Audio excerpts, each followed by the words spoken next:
Mesdames et messieurs, bienvenue à la table du hockey. Aujourd'hui, c'est une édition spéciale Chevalier de Lévis avec l'entraîneur des Chevaliers de Lévis, Éric Bélanger. Allô Éric, comment ça va? Salut les boys, ça va bien vous autres? Ça va super bien. Merci. Aujourd'hui, on a l'honneur de recevoir un gars qui a joué 820 matchs dans la Ligue nationale. J'ai une belle carrière qui est rendu coach des Chevaliers, comme je l'ai dit. Puis par la suite, on a Antoine Samuel, un ancien justement dans l'organisation des Chevaliers de Lévis.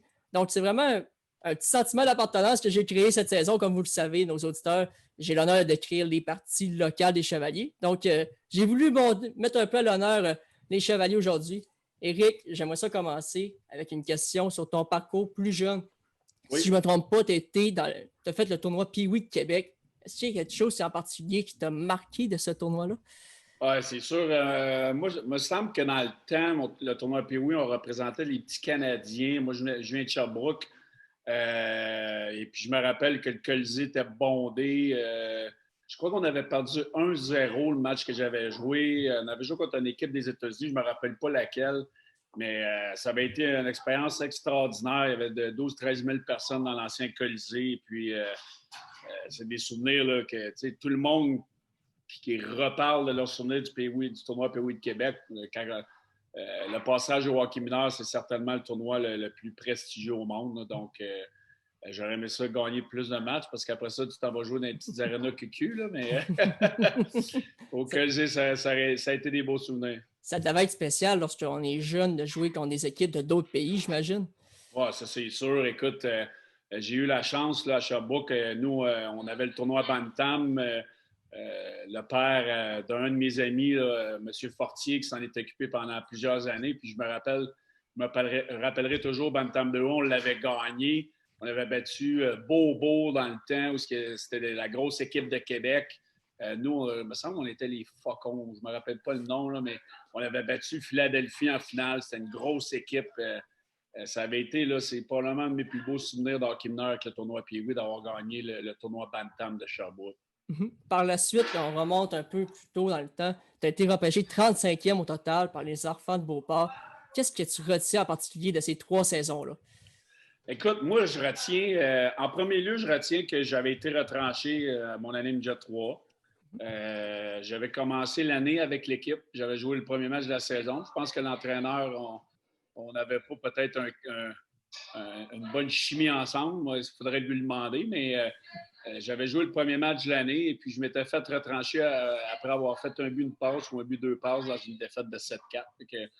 À mon avis, je pensais en avoir fait assez. Puis j'étais confiant, puis je suis peut-être trop confiant, mais on ne le saura jamais. Je suis retourné dans le temps, on n'avait pas de Midget Espoir, c'était Midget 2A. Puis c'est drôle parce que cette semaine, j'ai fait des Zooms avec l'équipe de Midget Espoir des Corsaires et puis toute l'organisation de la Beauce pour un petit peu parler de mon parcours et qu'est-ce qu'on recherche comme culture avec les Chevaliers de Lévis. Puis moi j'avais la mentalité que peu importe ce qui est arrivé, oui, j'étais déçu, oui, j'ai pleuré, oui, j'étais fâché après tout le monde, mais une semaine après, je me suis retroussé les manches, je suis retourné Midget 2A. Puis l'entraîneur du Midget 3 à l'époque s'était fait congédier après 14 parties. J'ai remonté avec les cantonniers de Magog. J'ai terminé l'année, on a perdu en finale et puis finalement, mais j'ai terminé le 2 ou le 3e marqueur de l'équipe après avoir manqué de 14 parties. Donc, ça voulait dire, écoute, tu t'es trompé. J'ai prouvé à tout le monde qu'il y avait tort de m'avoir retranché. Puis c'est souvent le message que j'ai avec nos joueurs, parce que tu sais, c'est pas le fun pour un entraîneur de faire des coupures, là, c'est jamais le fun, mais c'est jamais la fin parce que tu sais jamais quand l'opportunité va se présenter. Puis quand tu es bien préparé, puis tu as une bonne attitude, puis l'opportunité se représente à nouveau, il faut que tu sois prêt. Tu as fait les bonnes choses parce que sinon, elle peut passer puis jamais revenir. Puis moi, j'ai été chanceux. J'ai eu la bonne attitude, même si des fois, je pouvais faire la baboune, c'est sûr, là, parce que je pensais que j'aurais dû jouer Midget 3. Mais je l'ai réussi. Puis, écoute, pour moi, ça avait été une surprise parce que, tu sais, je me rappelle, le Midget 3, je pense que je faisais 129 ou 135 livres. J'étais tout petit, puis à l'époque, il y avait des gros bonhommes. Fait que j'ai été repêché deuxième choix des Harfans de Beauport, 35e, comme tu as dit. Martin Biron, je crois qu'il avait été le premier choix des Harfans de Beauport. Puis mes 3 années, écoute, moi, je suis arrivé dans la petite cabane à Beauport. J'étais au centre de Yann McIntyre puis Patrick Côté. Fait que mon 139 livres, il me faisait grossir un peu avec ces deux bonhommes-là, chacun de mon bord. Mais tu sais, on a eu des années extraordinaires. Je pense que ma première année, on a perdu en demi-finale ou en finale. Ma deuxième année, on a perdu en finale contre les Prédateurs de Granby cette année-là avec la grosse équipe qui ont gagné la Coupe Memorial, la première fois en 25 ans. Par la suite, j'ai été échangé dans un gros échange avec Derek Walser à l'Océanique de Rimouski, joué avec Vincent Lecavalier. Donc, tu sais, j'ai eu des années, ça a été mes plus belles années dans le hockey, je te dirais, là, mes années juniors. Puis, tu sais, à travers ça, j'ai été repêché dans la Ligue nationale. Simon. Ben, tu sais, nous, Éric, on n'a pas connu le temps des Harfans de Beauport. J'aimerais ça savoir, c'était quoi la rivalité entre les Remparts et les Harfans de Beauport?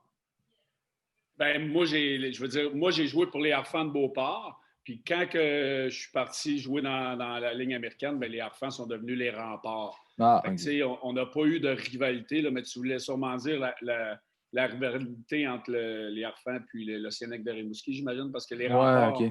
C'est vrai que les Remparts ont disparu, c'est vrai. Ouais. Les Harfans sont devenus les Remparts. Ouais. Les Remparts, c'est sûr que les Remparts avec l'Océanique ou les Harfans contre l'Océanique, ça a toujours été une grosse rivalité. Mais moi, je n'ai pas connu le temps des Remparts parce que je suis peut-être trop vieux, mais un an ou deux après que je sois parti professionnel, les Remparts sont revenus dans la Légion majeure du Québec pour remplacer les Harfans. Moi, j'aimerais savoir, tu as parlé un peu vite fait de ton passage avec l'Océanique. C'était quoi de jouer avec des gars comme Vincent Lecavalier, justement? C'est sûr que Vincent, quand je suis arrivé là-bas, moi, j'avais 19 ans. J'avais quand même des 2 saisons assez offensives l'année d'avant. Puis en m'amenant là-bas, je pense qu'on avait une équipe là, qui aurait dû faire un bon bout de chemin. On l'a perdu en première ronde. Mais tu sais, moi, je suis arrivé là-bas. On m'a mis en pension avec Vincent. Donc, je pense qu'on voulait peut-être donner un petit peu d'expérience et aider Vincent. Je pense qu'il n'en avait pas vraiment de besoin parce qu'il était déjà mature pour son âge. À 16 ans, il était comparé à plusieurs grands joueurs qui ont passé à travers la Ligue nationale. Fait que, ça a été vite. J'étais là, je pense, 24 games plus les playoffs, 26 games. Fait que, ça a passé quand même vite, mais j'ai eu des bons moments avec Vincent. C'est un jeune qui était très, très sérieux. Puis déjà à l'époque, écoute, on n'avait pas de réseaux sociaux, rien, mais c'était déjà une vedette là, à en devenir. Puis c'était juste un privilège de l'avoir côtoyé. Est-ce que tu as senti une certaine pression lors de ton année de repêchage? Oui, je te dirais que moi, j'avais été au camp de l'équipe Canada Junior. L'équipe avait gagné la médaille d'or. Moi, je m'étais blessé le 4e ou 5e jour. Fait qu'on ne saura jamais si j'allais faire l'équipe. Donc, oui, on commençait à parler de moi beaucoup, puis de le fait d'être invité à l'équipe Canada Junior, mais c'est sûr que ça rouvre certaines portes, puis ça rouvre les yeux des recruteurs. Puis je pense que la dernière liste, c'est pour ça que quand je parle à mes joueurs au niveau junior majeur, la liste, je ne l'aime pas bien parce que souvent, elle ne veut rien dire. Et puis moi, j'étais classé dans la première ronde, puis je suis sorti 4e. Donc, ça a été un petit peu une déception parce que le junior majeur, je n'avais pas d'attente. La Ligue nationale, j'avais des attentes parce que j'avais vu mon nom dans les 26 premiers. À l'époque, je pense qu'il y avait 26 équipes. Donc, oui, ça a été une déception. Je m'étais créé des attentes. Je pensais avoir assez fait côté offensif et défensif pour être repêché en première ronde. Mais tu sais, je n'étais pas gros à l'époque. Et puis, encore une fois, ça a été une déception. Mais quand j'ai été repêché par les Kings de Los Angeles, au lieu de m'apitoyer sur mon sort, je me suis dit... moi, mon but était de jouer dans la Ligue nationale depuis que je suis petit, puis je vais prouver à tout le monde que j'aurais dû être repêché en première ronde. Puis quand on regarde la carrière que j'ai eue, si on fait les statistiques de matchs, de buts et de passes, toutes les statistiques impossibles là, qu'on peut avoir, de mon année de repêchage de 1996, je suis dans le top 10 dans pas mal toutes les catégories. Donc, ce que j'ai eu comme déception, mais en ayant une carrière aussi longue que j'ai eue, mais j'ai prouvé qu'en 1996, j'aurais dû être repêché en première ronde. Donc, ça a été une façon pour moi de prouver qu'encore une fois, les gens s'étaient trompés. Puis ça, c'est toujours le fun quand tu réussis à le faire. Tu parles de la journée du repêchage un peu. C'est quoi le feeling de la journée du repêchage à la Ligue nationale? Écoute, j'étais là avec toute ma famille. Là. Mes frères étaient là, mes parents. Puis c'était à Saint-Louis. Je te dirais que ça a été en 2-3 volets là, parce que tu arrives là-bas, tu es classé première ronde, donc tu arrives une couple de journées avant. J'ai eu des entrevues individuelles avec plusieurs équipes. Puis là, tu te fais dire des affaires. Là, Calgary dit, si t'es là en deuxième ronde, on va te prendre. Puis là, San Jose dit, si t'es là en deuxième ronde, on va te prendre. Puis blablabla, blablabla. Puis, fait que là, encore une fois, tu es classé première ronde, tu te fais dire par des équipes que si tu es là en deuxième ronde, on va te prendre. Puis quand tu es là en deuxième ronde, ils décident de prendre quelqu'un d'autre qui a fait 32 points quand toi, tu en as fait 80. Fait que là, tu te remets en question. Tu te dis, bon, qu'est-ce que j'ai fait de pas correct? Puis là, c'est le hamster se met à rouler. Puis là, tu te dis, bon, ben là, je vais retourner je lâcherai pas l'école parce que là, Simonac, d'après moi, puis là, ça roule, puis ça roule. Puis, fait que j'ai eu plein de. Tu sais, quand la deuxième ronde a passé, je me disais, là, Simonac, mon nom va sortir à un moment donné. Là, j'ai connu une bonne saison. J'étais allé à l'équipe Canada Junior. Écoute, tu sais, puis là, je voyais des joueurs sortir. Puis je me disais, ça n'a pas de bon sens. Là, avec en tout cas, fait que là, tu te questionnes. Puis là, à un moment donné, boum, tu entends ton nom. Puis là, le sang monte dans la tête. Puis là, tu te dis, bon, OK, là, j'ai le pied dans le pas. Puis là, mon père m'avait dit, puis tout le long, mon père ne parle pas bien. Mon père m'a dit, mon gars, là, tu es rentré, tu as le pied dans la porte. C'est le plus dur reste à venir. Fait que, tu sais, j'ai passé par plusieurs gammes d'émotions frustrantes. Puis quand j'ai été nommé par les Kings, là, je me suis dit, parfait, eux autres, ils croient en moi. Je vais lui prouver qu'ils avaient raison. Puis c'est ce que j'ai fait. Est-ce que tu avais un plan B ou pour toi, c'était vraiment OK? J'avais pas vraiment de plan B. Là. Écoute, je m'en allais peut-être étudier, faire une technique juridique pour devenir avocat. Écoute, mais tu sais, le but ultime pour moi a toujours été de me concentrer sur le hockey. Oui, les études étaient importantes, mais disons que dans une classe, j'avais toujours le goût d'être sur la patinoire. Donc, j'aimerais dire que j'avais un plan B, mais je n'avais pas vraiment. Tu parlais tantôt de la grosseur, tu disais que tu étais plus petit que les autres. Est-ce que selon toi, c'est quelque chose qui a changé dernièrement, que les joueurs plus petits ont plus leur place qu'avant? Bien, c'est sûr que le hockey a changé. Moi, j'ai connu des générations différentes. Écoute, quand je suis arrivé dans la Ligue nationale en 99, on avait encore les gros bonhommes, puis l'accrochage, puis le can opener entre les jambes, puis les cross-checks à la Chris Pronger en avant du but. Fait que, moi, j'ai connu le hockey d'ancienne époque où c'était quand même tough. On avait beaucoup de robustesse. Après ça, en 2004, quand j'ai vécu mon premier lockout, où on a manqué une saison au complet, tous les règlements ont changé. On a voulu enlever l'accrochage, on a voulu enlever les slashings, on a voulu enlever plein de choses. Fait que j'ai connu ce virement de philosophie-là qui a été bénéfique pour moi puis plusieurs petits joueurs. Puis je pense que depuis ce temps-là, le hockey est plus rapide, les joueurs sont plus vite, pas nécessairement plus gros, mais je pense que ça a donné de la place à plus d'imagination offensive avec des petits joueurs sur la patinoire. Je sais qu'on avait dit tantôt qu'on allait aller du volet de coaching un peu plus tard, mais je suis curieux de savoir ton point de vue là, pour toi. Quand tu vois un joueur un peu plus petit que les autres dans un cas d'entraînement, lorsque tu les vois arriver avec les Chevaliers, est-ce que c'est quelque chose qui peut te remettre en cause ou toi, c'est vraiment, tu vas y aller avec ce que tu vois ça à glace? Ah non, moi, ça ne me dérange pas la grosseur. Oui, c'est sûr qu'on aime avoir les plus gros, les plus habiles. Plus tu es gros, plus que tu es vite, plus que c'est sûr que si tu as de la grosseur et tu as toutes les habiletés d'un petit joueur, c'est sûr que tu vas réussir plus. Il ne faut pas se le cacher. Mais j'en ai vu des petits joueurs les 2 dernières années passées, l'année passée et cette année. Puis il y en a qui ont causé des surprises. Puis moi, je vois avec l'éthique de travail, qu'est-ce que le joueur va faire dans une bagarre à 1 contre 1. Je veux dire que le gars mesure 5 pieds 5, puis s'il sort avec le puck, puis le gars est 6 et 5, puis il est soft, puis il sort pas avec la rondelle, mais je m'en fous. Le 5 et 5, s'il est droit, puis il fait les choses nécessaires, puis son niveau de bataille à 1 contre 1 est bon, mais sa grandeur ne dérangera absolument rien. Mm-hmm. Moi, j'aimerais. Là, on va revenir un peu à ton volet joueur. C'est quoi le feeling vraiment? Tu fais ton premier coup de patin dans le show. Comment ça se passe en dedans de toi? Écoute, moi, ça a été après plusieurs embûches là, dans la Ligue américaine. J'ai au-dessus de 150 matchs, 125 matchs dans la Ligue américaine. Je ne sais pas le chiffre exact.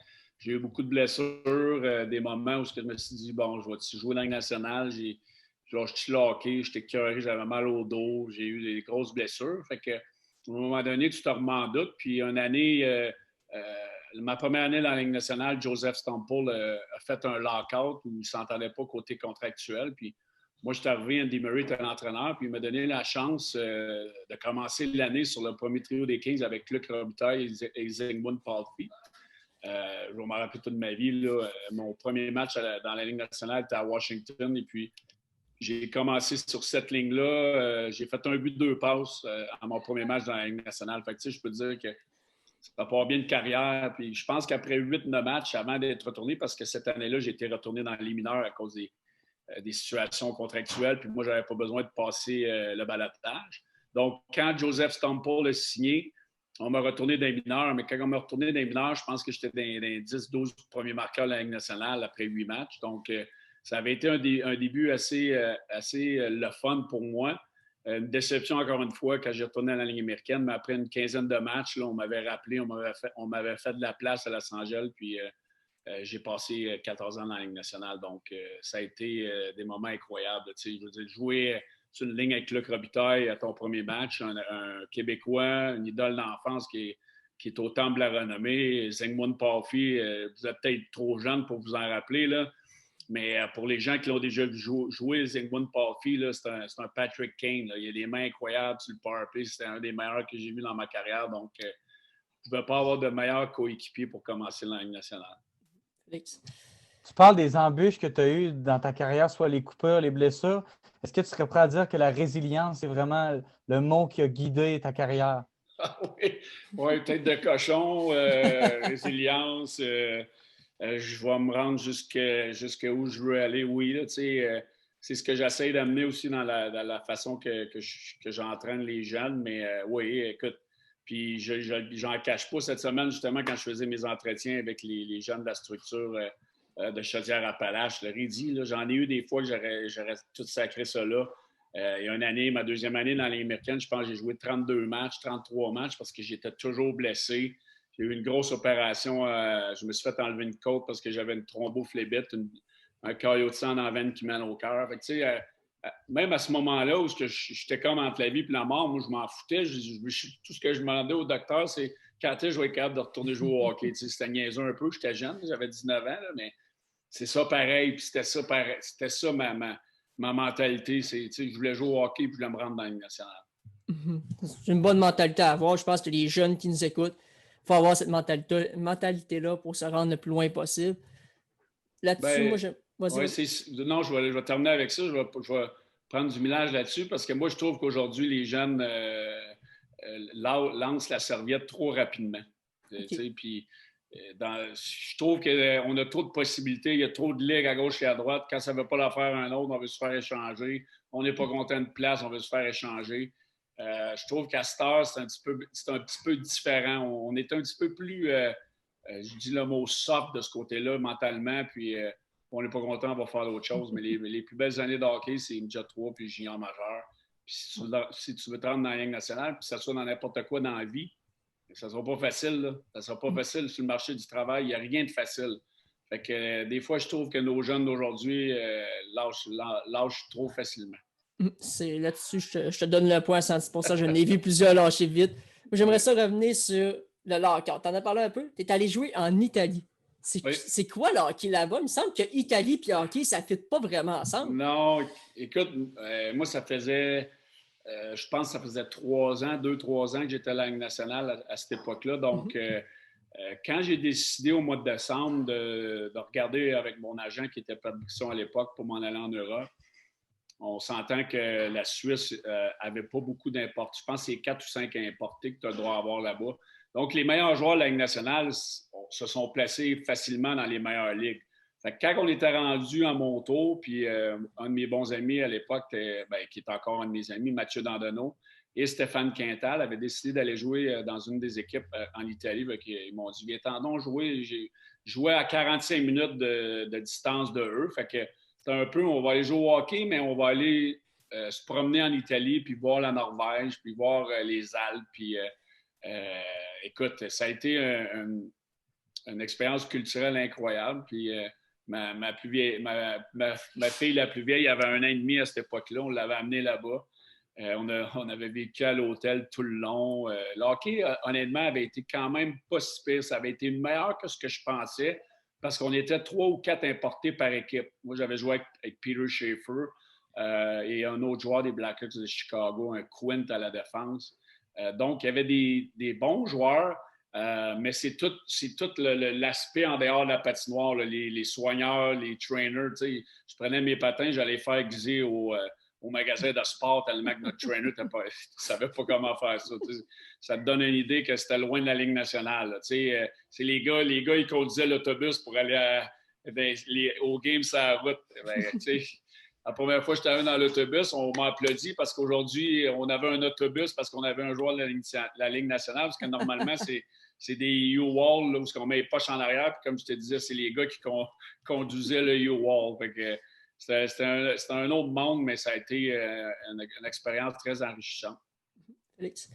Tantôt, tu as parlé de, justement, avec ton agent, vous avez regardé pour où ça serait bien pour toi d'aller jouer. Quel pourcentage du salaire d'un joueur l'agent va avoir à peu près, sans rentrer dans les gros chiffres? C'est à peu près 3-4 5 Oh, du salaire.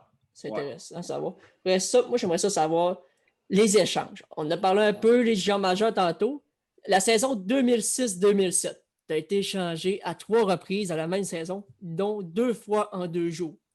Comment ça se passe un trade dans la Ligue nationale? On a su l'histoire de trade de la East Coast dernièrement avec nos invités, mais un trade de la Ligue nationale, comment ça se passe?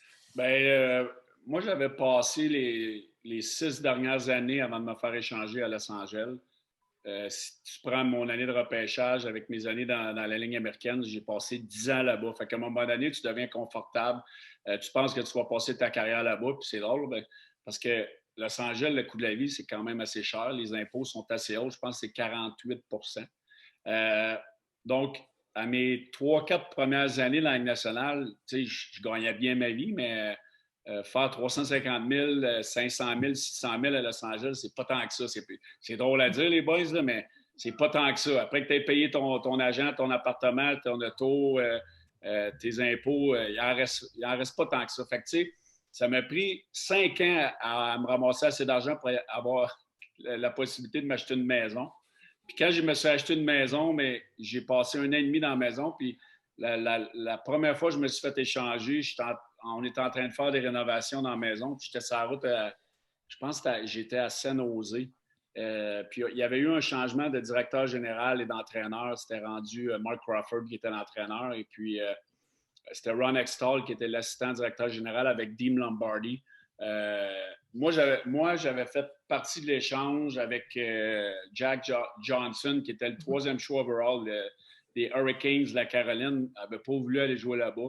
Donc, on m'avait échangé. Moi, j'étais sur le choc. Je venais de signer un contrat d'1 an.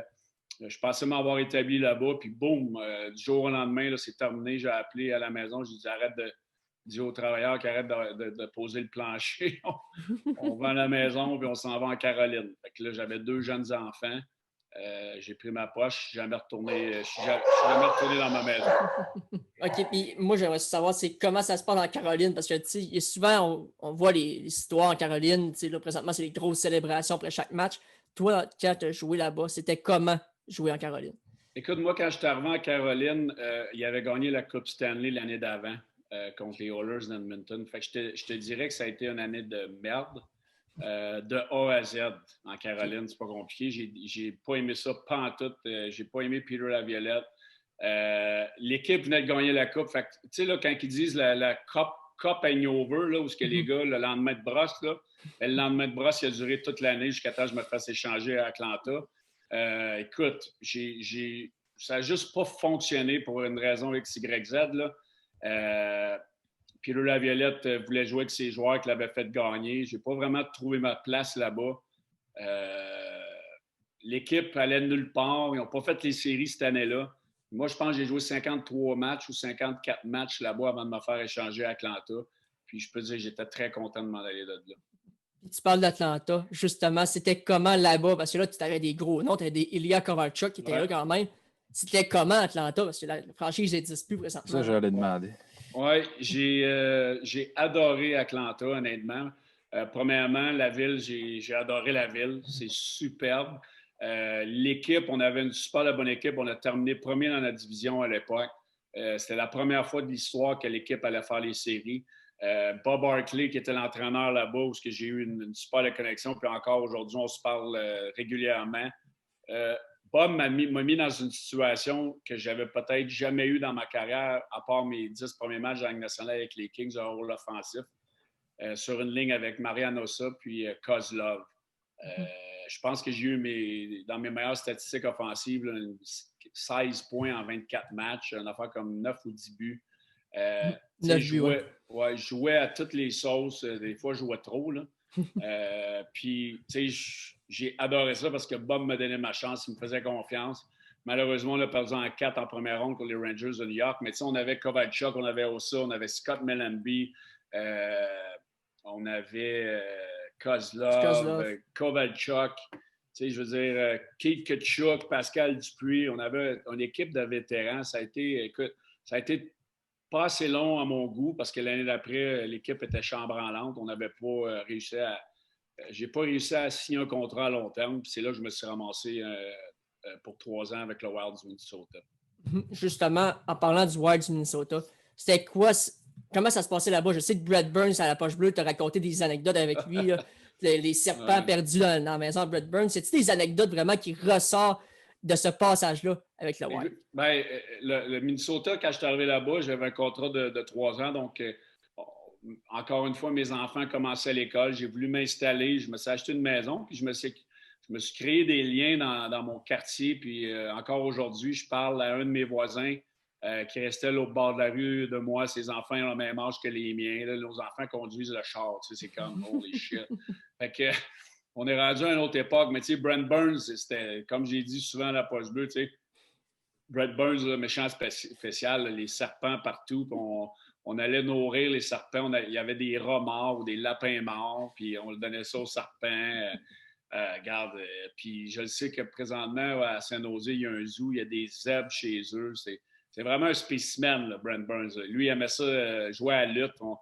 Son voisin, c'était un lutteur de UFC. Fait que là, à un moment donné, on se ramassait dans le garage à terre. Il me faisait des prises de lutte, la prise du cobra, la clé de bras, le choke. Et lui, il tripait là, dans la chambre.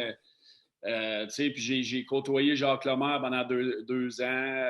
Ça a été un bel apprentissage côté tactique du hockey. J'ai joué avec Owen Nolan. Guillaume Latendresse, ça a été mon coach en bord. Owen Nolan, moi, c'est un joueur que j'avais vu grandir avec les Nordiques de Québec. J'étais un amateur des Nordiques, donc de jouer avec sur le même trio, là, on s'est bien entendu. Là. Guillaume, il l'a compté souvent que c'était un grumpy le matin puis il faisait la baboune, mais moi, on avait une relation extraordinaire. Fait que, je garde des beaux souvenirs de là-bas, puis j'ai encore des amis à date d'aujourd'hui que je suis encore en contact. Donc, ça a été 3 belles années là-bas, 2 années et demie. Puis si je te dis Packing Peanut, ça dit quelque chose, ça? Là? Il me semble qu'avec la Wild, il y a une anecdote qui est reliée avec ça. Oui, Clutterbuck puis Derek Boogaard, le défunt Derek Boogaard qui est malheureusement décédé. M'avait fait une petite joke à un moment donné parce que moi aussi, je pouvais être grumpy à mes heures. Là. Il m'avait rempli ma voiture de packing peanuts, les peanuts que tu mets dans des boîtes quand tu déménages. Là. Fait que, à un moment donné, j'avais eu une belle surprise quand je suis sorti de la pratique. Mon auto était pleine, mais je me suis revengé. J'ai coupé quelques-uns de leurs habits avec des ciseaux. Fait que ça a été ma revanche. Disons, j'étais pas de bonne humeur. Félix?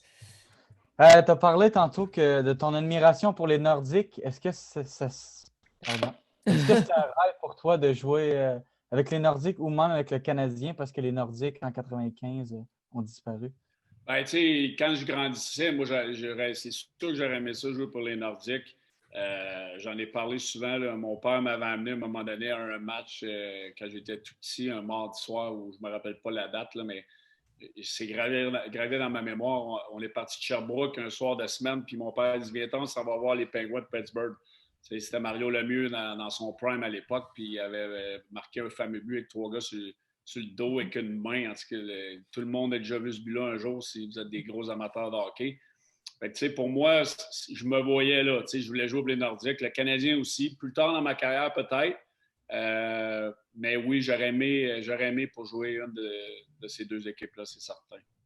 Puis tu parles un peu du Canadien un peu plus tard. Je t'amène à une série. Le fameux Printemps à Lac. Tu n'étais pas du bon côté vraiment de la remontée du Canadien, mais c'est comment de jouer une série au Centre Bell? Ouais, ça avait été incroyable. être québécois, on avait la grosse équipe de la Ligue, on avait gagné le trophée du président, on avait, je pense, 124 points cette année-là. On avait une équipe pactée. Écoute, je pense que j'étais le seul Québécois dans l'équipe. De jouer à Montréal, c'était spécial. Puis j'étais rendu à l'époque dans ma carrière où j'avais l'expérience de peut-être la manger le plus possible, cette série-là.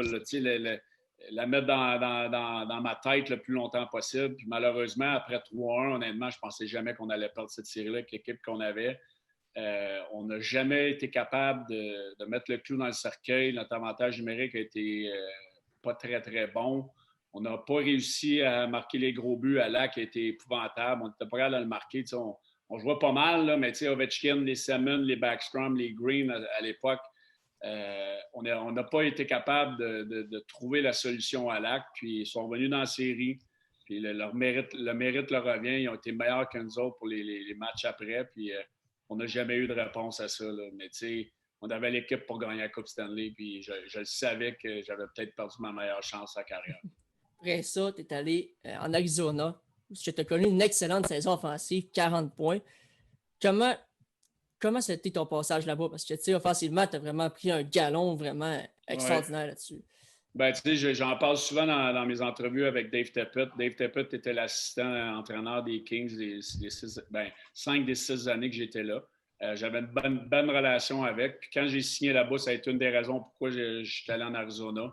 On avait une équipe de vétérans. Puis honnêtement, là, c'est probablement ma plus belle année de hockey sur et hors de la glace. La qualité de vie là-bas à Scottsdale, je restais sur le 15e trou, la piscine. Les enfants étaient à un âge le fun.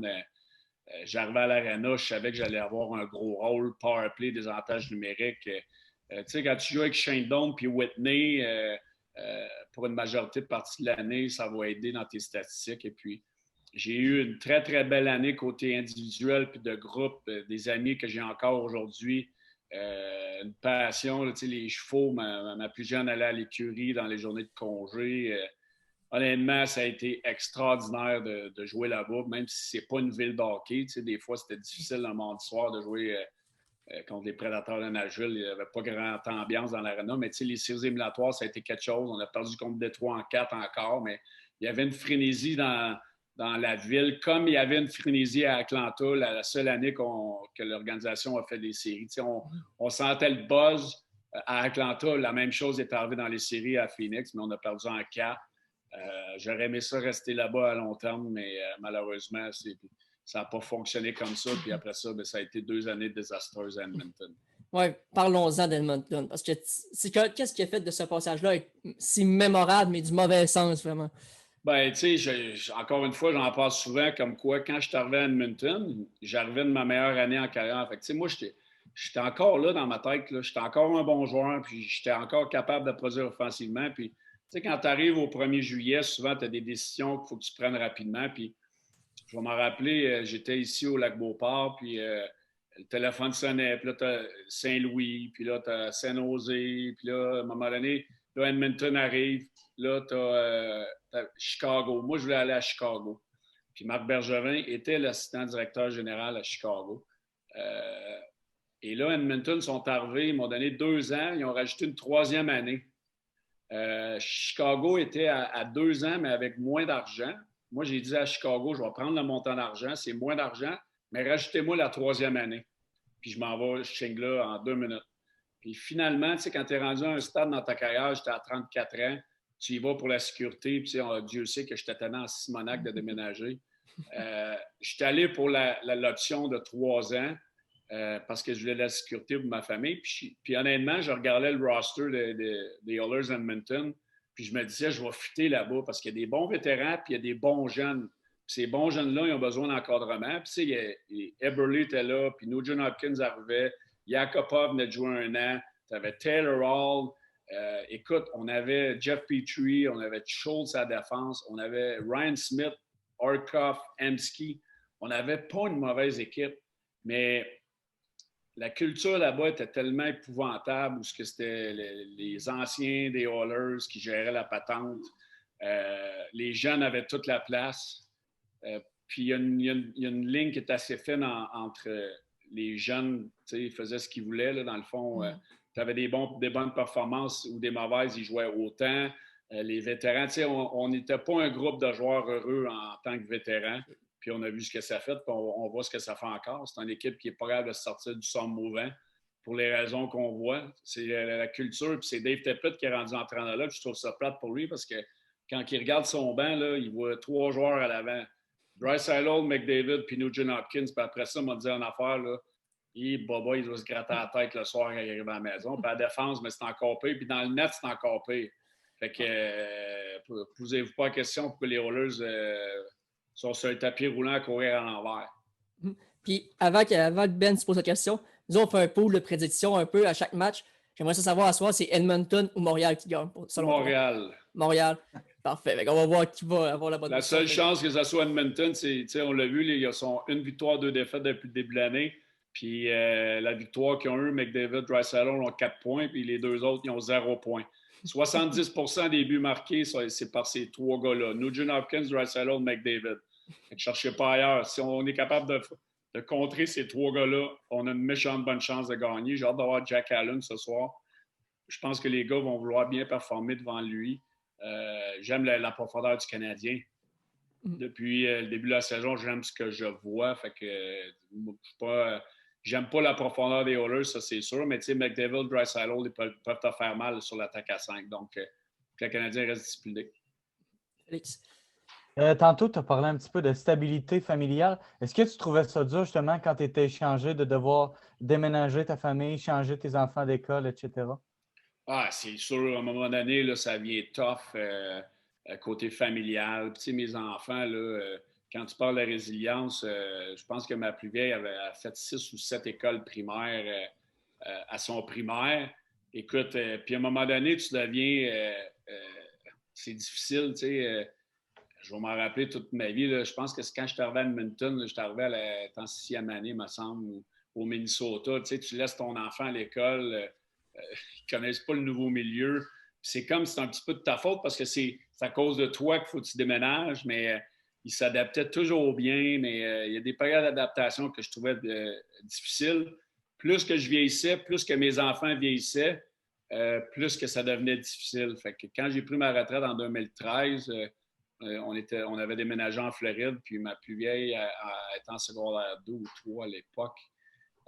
Puis ça avait été le moment le plus tough. Je l'avais laissé à l'école. Là. Elle n'avait aucune idée où s'en aller. J'étais revenu dans le char, je broyais comme un bébé. Je me disais, sacrément, c'est encore ma faute. Puis aujourd'hui, ben, c'est une fille qui a plus de résilience. Mes enfants ont plus de résilience. Puis ils sont prêts à faire face à plus d'adversité à partir de là. Simon? Ouais, ben, tu sais, l'ancien amphithéâtre des Oilers, le Rexall Place, j'ai entendu beaucoup d'histoires de cet amphithéâtre-là. Peux-tu m'en dire une? Qui est content? C'était pas mal lettre. Ouais. J'ai pas tant. Il y avait quand même une bonne ambiance. Moi, quand je suis arrivé là-bas, il avait refait le vestiaire. Donc, je sais qu'avant, le vestiaire était assez épouvantable. Mais quand je suis arrivé, le vestiaire avait été refait au complet 2-3 ans auparavant. On avait un très, très beau vestiaire, un beau gymnase. Puis je pense que l'affaire qui a marqué le plus, c'est les Oilers puis le Rexall, c'est Joey Moss, qui est décédé, là, qui avait le syndrome, là, je cherche le mot, là, mais qui est décédé là, il n'y a pas très, très longtemps. Joey Moss, ça a été une personne incroyable à côtoyer là-bas. On avait une bonne équipe de trainers et tout ça, mais à l'Arena, était à l'autre bout de la ville. C'était dans un neighborhood très, très plate. M'a dit une affaire, c'est une bonne affaire qu'il ne joue plus là. Moi, je vais aller du côté des commentaires avant de passer un petit peu à ton côté KHL, que tu as joué quasiment quelques games. James Zetourneau, que tu connais d'ailleurs, qui t'a parlé. Ouais, James qui te demande qu'est-ce que tu as passé de Tortorella? Ben, toi, je l'ai parlé aujourd'hui à l'émission Jazz. Tortorella, j'espère que quelqu'un va se réveiller dans l'organisation. Là, c'est assez. Là. Ça fait 3-4 ans que les joueurs vedettes s'en vont tous de là. Duchesne, Bobrovsky, Panarin. Là, Dubois, le meilleur joueur, veut s'en aller. Domi arrive là. C'est sûr que Domi, on sait tous que la baboune facile. Mais c'est pas normal. C'est pas normal que tes meilleurs joueurs veulent toujours s'en aller. C'est un petit monde à la Ligue nationale. Je connais des joueurs qui l'ont eu à Tampa Bay, à New York, à Vancouver, à Columbus. Avec la nouvelle génération d'aujourd'hui, il faut que tu sois différent. Puis je pense pas que Tortorella il est prêt à l'accepter puis à le faire. Puis je pense que quand que tu sors dans les médias tout le temps planter tes joueurs, ça marche pas. Fait que c'est toujours facile de mettre l'entraîneur dehors quand l'équipe va pas bien, mais là, il y a un gros problème avec cette personne-là à Columbus. Moi, c'est sûr que ça prendrait 2 minutes que j'essaierais avec un autre entraîneur, mais c'est pas moi qui contrôle ça. Mais j'aime juste pas ce qu'il dégage. Je le trouve arrogant, je le trouve condescendant envers ses joueurs. Puis j'aime pas ce genre d'entraîneur-là. Puis moi, j'étais un joueur quand j'ai joué dans la Ligue nationale que j'aurais pas aimé jouer pour un entraîneur comme ça. OK. Donc là, on va aller du côté de KHL pour terminer ce volet joueur-là, en gros. Qu'est-ce qui n'a pas fonctionné pour toi? Parce que tu as joué seulement 7 matchs là-bas. Pourquoi ça n'a pas fonctionné outre-Atlantique? J'avais plus le goût de jouer au hockey rendu là. Je ne suis pas allé là-bas pour les bonnes raisons. Encore une fois, la famille, j'ai laissé mes enfants en arrière. Il y avait 9 heures de décalage. Fait que quand je lui parlais le matin, il se couchait le soir. Quand je me couchais le soir, il se levait pour aller à l'école. Quand tu vois tes enfants pleurer sur Skype 3 fois sur 5, à un moment donné, là, puis c'est tout croche. La KHL, c'est une ligue de broche à foin, honnêtement. Là. Les vols d'avion. J'étais dans l'avion, à un moment donné, je me disais, hey, là, c'est pas vrai, je vais mourir à décoller, là, comme il s'était passé une couple d'années auparavant. J'en avais assez, j'avais mal à mon corps, j'avais des problèmes avec mon aine. Écoute, j'étais rendu au bout du rouleau, mais il fallait que je le fasse. Je me suis rendu jusque-là, puis écoute, si quelqu'un m'appelle, c'est sûr que je ne conseillerais pas d'aller jouer dans la KHL. OK. Puis moi, pour vraiment finir ce volet-là, moi, il y a le chandail mauve des Kings que j'adore. Je sais que tu l'as porté, c'est pour ça que j'ai mis le chandail en arrière un peu qui ressemblait à ça. C'est quel uniforme que tu as aimé le plus porter? Vraiment, le plus beau visuellement. Écoute, celui le rétro des Kings, là, on l'a mis à quelques occasions dans ma carrière là-bas. Moi, je l'adorais. Je pense qu'on a fait une erreur de ne pas retourner avec lui là, il y a 2-3 ans quand on est retourné avec le gris et noir. Je ne suis pas fou de l'uniforme qu'ils ont en ce moment. J'aurais retourné avec le vieux vintage. Écoute, il était écœurant. Je l'ai dans mon sol en bas là, quand je fais mes apparitions à RDS, mais je te dirais que c'est lui que j'ai aimé le plus. J'essaie de penser aux autres. Le rétro des Oilers Edmonton, il est très, très beau aussi. Donc, je te dirais que c'est ces deux-là. OK. On va passer maintenant au volet coach, parce que c'est vraiment, présentement, tu es le coach des Chevaliers de Lévis, une excellente organisation d'ailleurs. Avant d'arriver au Chevalier, tu as passé au Séminaire Saint-François pendant 3 saisons. Quel est le moment là-dedans, dans ces 3 saisons-là, qui t'a le plus marqué? Et je te dirais ma dernière année, mes 2 dernières années comme coach du Midget Espoir. J'ai commencé Bantam relève. Après ça, j'ai gradué Midget Espoir. On a perdu en finale de la Coupe Dodge contre Mortagne à l'époque 3-2. Et puis l'année d'après, on a réussi à y retourner. On sait tous que c'est pas facile de gagner la Coupe Dodge à ce niveau-là. Et puis on a gagné. D'avoir gagné ça, là, ça a été des moments extraordinaires. Puis j'ai encore des contacts avec certains de mes joueurs de l'époque. Puis j'ai le trophée ici, j'ai mes médailles. Ça a été des souvenirs inoubliables. De gagner là, quand tu es rendu à un calibre intéressant, ça te suit toute ta vie. Puis ça a été des moments là, extraordinaires. Simon? Moi, c'est une question à 2 volets. C'est un petit peu, dans le fond, on voit beaucoup d'anciens joueurs qui deviennent coach.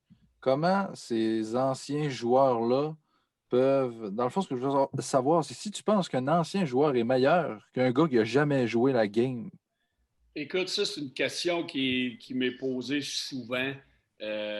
C'est pas parce que tu as joué un certain nombre d'années dans la Ligue nationale que tu vas être nécessairement un bon coach. Mais on l'a vu avec Wayne Gretzky, le meilleur joueur de l'histoire, n'a pas été nécessairement un bon entraîneur. Mais quand moi, je pense que ce qui fait que je suis, j'espère que je suis un entraîneur quand même correct, là. Ce qui fait que je suis peut-être un bon entraîneur, c'est mes expériences que j'ai acquéries au cours des années dans la Ligue nationale, toutes les équipes que j'ai faites, tous les coéquipiers que j'ai eus et les entraîneurs que j'ai eus. Tu sais, j'en prends un petit peu à gauche puis à droite de mes entraîneurs, le bon et le mauvais. Je pense que si tu es dédié à être un bon entraîneur dans n'importe quel calibre que tu vas entraîner ou coacher, le fait d'avoir joué, je pense que ça peut aider certainement par tes expériences bonnes et mauvaises que tu as vécues au courant de ton parcours. Mais moi, c'est sûr que ça m'aide. C'est sûr que c'est mon modèle d'un entraîneur. Je le prends de plusieurs que j'ai eus. Fait que oui, ça l'aide. C'est sûr que ça l'aide. Félix. Tu as parlé tantôt que Tortorella, pour toi, c'était pas nécessairement le type d'entraîneur du futur ou d'aujourd'hui. Toi, comment décrirais-tu peut-être ton type de coaching? Moi, je te dirais que je prends beaucoup de choses que Dave Tippett faisait. Puis moi, le message que j'ai souvent avec mes joueurs, je vais être un entraîneur rigoureux. J'aime ça avoir du fun, mais je vais toujours être honnête avec eux autres. Je lui dis que ça soit bon ou positif ou négatif à dire, ils vont toujours savoir sur quel pied danser. Puis j'ose espérer que, des fois, les gars ont peur des entraîneurs, ne veulent pas aller leur poser des questions, mais moi, j'aime ça avoir une relation avec mes joueurs qui sont capables de me parler, que ce soit n'importe quoi dans la vie, côté école, côté blonde, côté hockey, mais mes joueurs vont savoir à quoi s'en tenir. Puis, tu sais, j'irai pas le moins possible dans le public pour planter mes joueurs là, à la Tortorella. Là. Moi, là, je vais aller à la guerre pour mes joueurs. C'est que, au niveau que je suis, c'est comme mes enfants. Là. C'est vrai, on les aime, on vient qu'on s'attache. Des fois, ils nous mettent en sacrament. Comme mes filles me mettent en sacrament des fois. Là. Mais après ça, on lave le linge sale, on en parle, on trouve des solutions, puis on passe à d'autres choses. Mais ça fait 4-5 ans que je coach. J'ai eu des joueurs repêchés. J'ai eu des joueurs repêchés dans le junior mes 3 dernières années. L'année passée, en première ronde, on en a eu 2. On est fiers de ça. Là. Jack Mathieu qui s'en va à Rimouski. Ça veut dire qu'on fait des bonnes choses. Puis c'est pas juste moi. Là.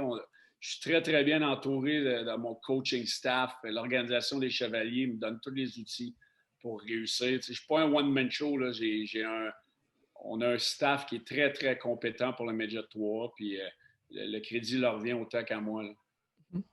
Est-ce que ton bagage de parent, tu crois que ça te sert justement pour mieux comprendre les adolescents que tu coaches présentement? Moi, c'est sûr que j'ai 2 filles, mais j'ai été élevé avec 2 frères. Fait que oui, être parent, c'est sûr que ça t'aide à comprendre certaines choses, certaines réalités d'un enfant de 15, 16 et 17 ans font face à tous les jours, les pressions à l'école, la pression de performer à l'arena, les maudits réseaux sociaux, Fortnite. C'est différent de ma génération. Là. Moi, dans mon temps, là, je m'en allais jouer dehors, je montais dans un arbre, je le coupais, je tombais en bas, puis j'en cherchais un autre. Fait que c'est un petit peu différent aujourd'hui. Là, je shootais des pucks, puis je gaulais, puis je jouais au basket, puis je jouais au baseball, puis je jouais au tennis, puis je jouais au golf. À cette heure, c'est complètement différent de la nouvelle génération. Puis je pense que comme entraîneur, il faut que tu sois vraiment à l'écoute de tes joueurs. Ils veulent tout savoir, ils veulent tout que tu leur montres parce que nous, en Zoom Jet 3, on a les matchs qui sont clippés, on a des vidéos des matchs, on fait des rencontres individuelles, des rencontres de groupe. Aujourd'hui, la pression partout. Des fois, on l'oublie quand on est rendu à un certain niveau. On pense que les gars deviennent des robots, puis il faut rester humain avec eux autres. Puis oui, d'avoir des enfants, ça m'aide à comprendre leur réalité un peu plus. Simon? Tu parlais de la nouvelle génération. Là. Maintenant, les gars, il faut que tu leur dises fais ça, puis pourquoi tu fais ça. Ça devait être différent dans ton temps quand c'était fait ça, puis ils ne posaient pas de questions. Moi, on ne me le disait pas, là. Pas bien. À cette heure, moi, je trouve qu'à cette heure, ils veulent tellement tout savoir que je trouve que les joueurs deviennent trop robotisés. Je pense qu'il y a moins d'improvisation. À cette heure, à cause des vidéos, puis comme je dis, les réseaux sociaux, les jeunes ont accès à tout. Puis je pose souvent la question dans mes rencontres quand je fais des conférences avec les jeunes ou peu importe, combien qu'il y en a d'entre vous qui regardent des matchs, puis vous seriez surpris des fois, là, sur 20, il y en a même pas 10 qui regardent des matchs de hockey. Mais quand tu regardes des matchs de hockey, tu regardes quoi? Regardes-tu la position défensive? Regardes-tu un joueur de centre, comment il se place défensivement pour gagner une mise au jeu? Regardes-tu un défenseur, qu'est-ce qu'il fait avec son hockey? ils mettent son hockey stick on puck, comme on dit dans le langage de hockey. Tu sais, tous les petits détails de la game vont faire que tu vas devenir meilleur pour t'en aller jusqu'à majeur et éventuellement dans la Ligue nationale. Fait que, tu sais, aujourd'hui, c'est trop robotisé. Ils se voient, puis là, tu lui dis le système de jeu. Moi, là, oui, j'ai un système de jeu en place, mais je veux que les joueurs soient capables de s'exprimer. Oui, c'est important de savoir la situation du match. À 3-2, est-ce que je vais déjouer 2 joueurs ou je vais la mettre dans le coin, je vais la placer pour aller. C'est toutes des petites choses qui font qu'aujourd'hui, avec les systèmes de jeu, puis la vidéo, les joueurs ils se voient trop, l'improvisation est moins là. Fait qu'on essaie de continuer à développer ça un peu plus. Félix? Est-ce que tu penses qu'un athlète qui est multisport, on va dire, tu as parlé tantôt que tu allais jouer au basket, que tu goalais, oui, ça reste du hockey, mais c'est comme un changement d'aptitude de travail, on va dire. Penses-tu que ça peut aider dans son développement? Oui. Écoute, ça, c'est une autre chose qui a changé beaucoup parce que les jeunes d'aujourd'hui, il faut qu'ils s'entraînent, il faut qu'ils arrivent performants au camp. Moi, je pense qu'il y a un moyen d'être capable de cohabiter tout ça. Puis moi, je sais que ça m'a aidé. Ça m'a aidé. Moi, j'ai joué au soccer à un très haut niveau avant de décider que je voulais jouer au hockey. Je jouais au tennis, je jouais au golf. Je touchais à tous les sports. Peut-être le baseball que j'aimais un peu moins, là. Mais oui, moi, ça m'a aidé à ma coordination. Le soccer m'a aidé énormément. Moi, dans mon temps, je ne m'entraînais pas. Les poids, ce n'était pas encore populaire, faire des poids, la pliométrie, ces choses-là. Aujourd'hui, je pense que c'est un peu trop de l'autre côté. Oui, je pense que c'est important de développer ta charpente et tes skills en dehors de la patinoire jusqu'à un certain niveau. Je pense que les jeunes d'aujourd'hui devraient toucher à d'autres sports un petit peu plus. Puis moi, ça m'a grandement aidé à long terme. Puis moi, je te pose une question là-dessus. C'est le développement d'un joueur, le physique. Quelqu'un qui fait, admettons, du CrossFit. Est-ce que ça peut l'aider plus tard ou c'est des muscles complètement différents selon toi? C'est sûr que ça peut l'aider si c'est bien fait. Okay. Moi, je ne suis pas un gros fan du CrossFit. J'en ai fait dans ma carrière. C'est sûr que moi, j'ai des problèmes de dos. Tu sais, les mouvements du CrossFit, là, si ce n'est pas bien fait et si ce n'est pas bien maîtrisé, ça peut être très, très bon si c'est bien maîtrisé et bien coaché. Mais si c'est mal fait, tu peux te maganer le corps assez solide. Félix?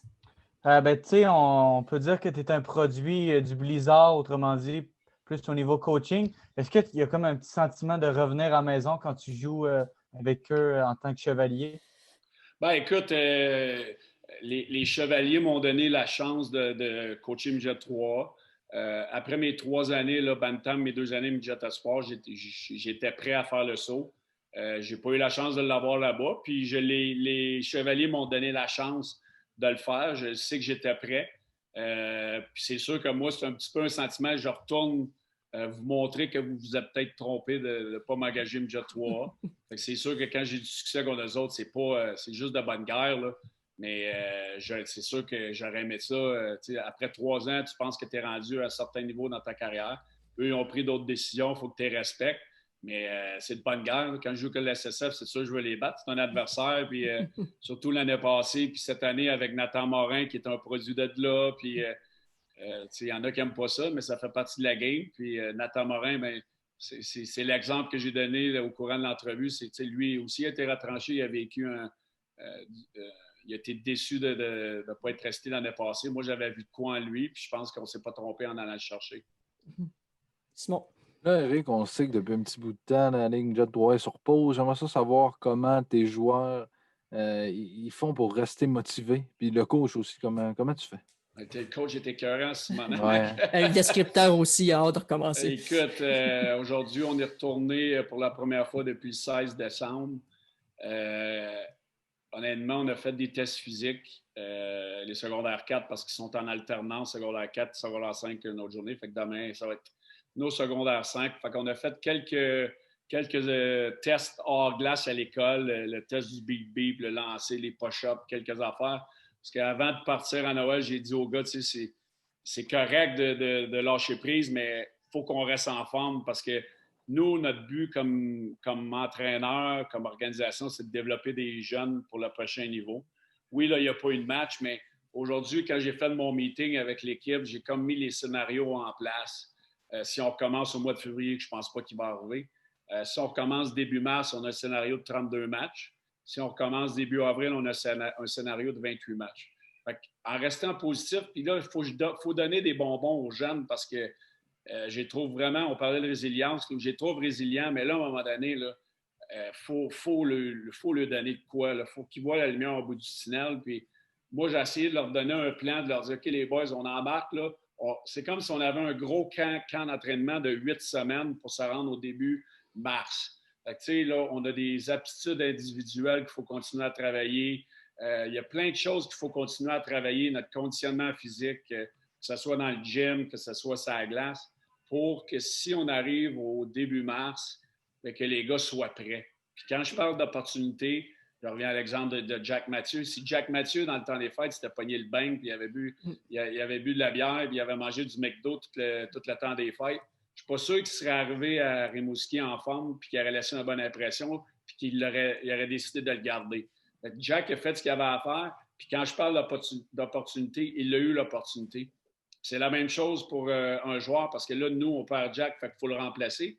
Donc, le joueur qui va venir avec nous, lui aussi, il a l'opportunité de monter Midget 3 puis de se développer avec les meilleurs joueurs de la région. Donc, c'est toujours comment on se prépare pour si le hockey reprend. J'espère qu'il va reprendre en début mars. Là, puis j'ose espérer que quelqu'un va se réveiller en quelque part, là, qu'on soit prêt. Puis que les gars, il faut qu'ils soient conscients que cette année, on n'a pas une saison normale pour se faire remarquer. Les joueurs de 15 ans, certains 16 ans ont beaucoup d'anxiété par rapport à leur repêchage. Va-t-il être repêché? Comment ils vont faire? Mais, personne ne le sait, mais quand ça va arriver qu'on a des matchs, sois prêt parce que l'impression que tu vas donner au dépisteur, elle ne sera peut-être pas aussi longue que tu l'aurais eu dans une saison normale. Fait que c'est ce qu'on essaie de dire comme message. Même ça va être une occasion pour eux autres de montrer qu'ils sont capables d'arriver en forme, que ça fait longtemps qu'ils n'ont pas joué. Fait que là, les recruteurs vont voir, c'est un gars qui se tient en forme. C'est un gars qui est sérieux, c'est un gars qui a fait ce qu'il avait à faire pour arriver prêt. Comme je parle depuis le début, l'opportunité, est-ce que tu es prêt quand l'opportunité arrive? Puis c'est ce qu'on essaie de vendre à notre équipe. Là, ça a été tough, là, à un moment donné, là, des maudites pratiques, puis des rencontres, faire des skills, là, et boy. Donc, à un moment donné, les jeunes ils ont besoin de voir la lumière au bout du tunnel. Moi, cette saison, je me demande à quoi qu'on peut s'attendre des Chevaliers si la saison reprend, bien sûr.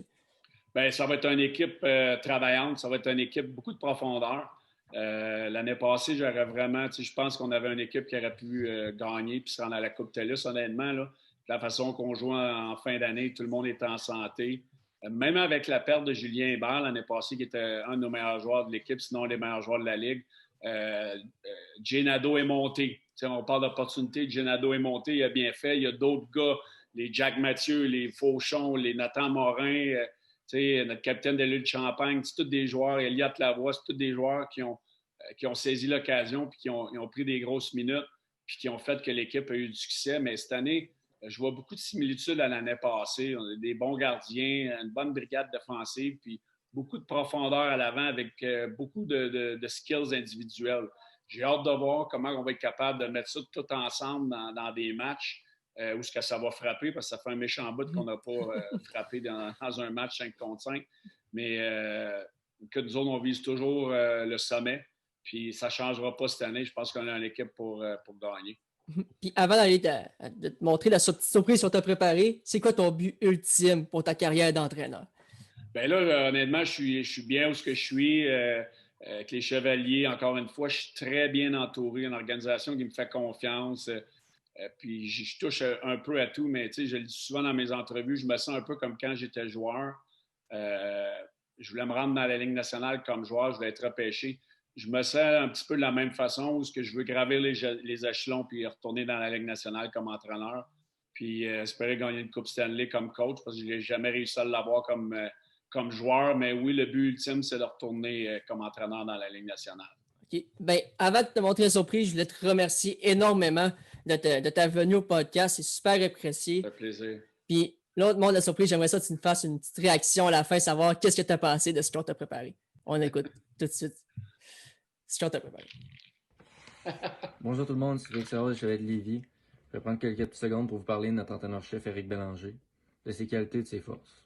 Premièrement, Éric, c'est vraiment un guerrier, c'est quelqu'un qui adore gagner, puis c'est un compétitif avant tout. Aussi, c'est vraiment quelqu'un qui est capable d'aller chercher le meilleur de chaque joueur et de nous faire sortir de notre zone de confort. Donc, je remercie vraiment Eric pour ces 2 belles années et pour la suite également. Merci. Eric, c'est un entraîneur qui veut le meilleur de chacun de ses joueurs, puis il tient beaucoup à notre développement pour qu'on puisse atteindre le prochain niveau. Selon moi, la plus grande force de M. Bélanger, c'est sa passion qui l'amène sous forme d'intensité à chaque jour. Il nous amène à se dépasser à tous les jours. Eric, c'est un entraîneur qui va pousser tout le monde à son maximum chaque jour pour que tout le monde devienne des meilleurs joueurs de hockey, des meilleures personnes qui repoussent leurs limites à chaque jour puis qui atteignent un autre niveau. Eric est pour moi un coach très passionné et veut nous transmettre sa passion chaque jour. Également, il nous incite à se surpasser, pratique après pratique. Eric, il voit ceux qui travaillent puis ceux qui travaillent pas, fait que si tu lui en donnes, il va t'en donner. Je pense que la qualité première d'Eric, c'est assurément son expérience. Eric, c'est un joueur de hockey qui a joué longtemps dans la Ligue nationale, puis qu'il a passé par différents chemins, donc il a vécu beaucoup d'expérience. Puis je pense que de transmettre ça aux jeunes, c'est une chose que les autres équipes n'ont pas. Fait que je pense que c'est un atout de plus qu'il peut nous apporter pour se développer, puis pour nous aider dans nos prochaines saisons dans le hockey. Wow! Ils sont mieux, Jamie. Oh, le mute n'a pas décollé. Désolé, mais c'était la petite surprise qu'on t'a préparé. La meilleure force d'Éric Bélanger, selon la plupart de ses joueurs. Fait je sais ce que tu as à dire là-dessus. Ben écoute, c'est le fun. C'est toujours. Tu sais, je pense pas qu'un joueur. Il n'y a pas même de joueur qui allait dire que je suis un mangeur de marde. En tout cas, il ne l'aurait pas dit en pleine face. Mais écoute, je pense que le mot qui ressort, c'est passionné. Tu sais, la passion, puis l'éthique de travail, c'est ce que j'essaie de montrer aux gars. Puis ça va leur servir dans la vie. Ce qu'on essaie de développer, oui, des joueurs de hockey, mais ultimement des individus qui vont réussir dans la vie. Puis, tu sais, les gars sont gênés, là, tu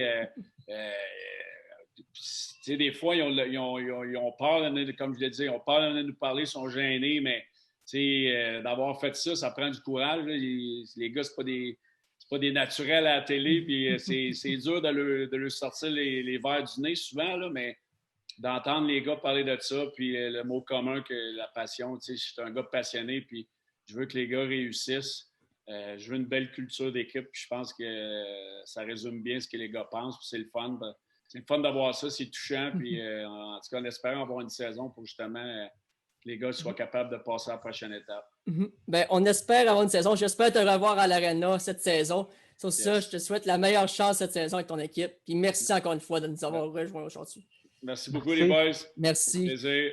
Bye-bye. C'est ça, on était très chanceux d'avoir Éric Bélanger aujourd'hui.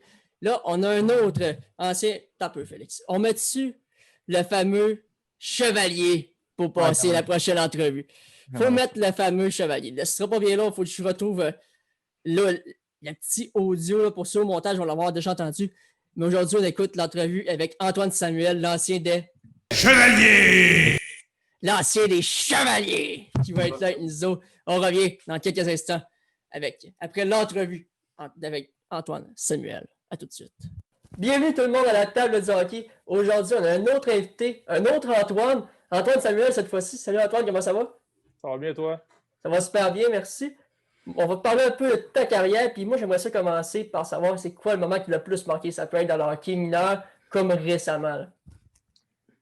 C'était peut-être un moment un peu plus simple comparativement à certains moments marquants pour d'autres. Mais moi, quand j'ai terminé ma carrière avec les Remparts de Québec, j'ai grandi dans la région de la Beauce. Donc, les Remparts, pour moi, ont toujours été un peu spécial. Là, j'ai grandi en regardant Alexander Radulov au Colisée Pepsi. Fait que, nice. D'avoir terminé ma carrière avec les Remparts, j'ai eu quelques matchs qui ont été vraiment significatifs. Là, mon premier avec l'uniforme rouge des Remparts était spécial. On a eu un match aussi où est-ce que Budweiser avait été un commanditaire principal du match, puis il avait distribué 10 000 verres qui allument là, quand il y a un but. Okay, ouais.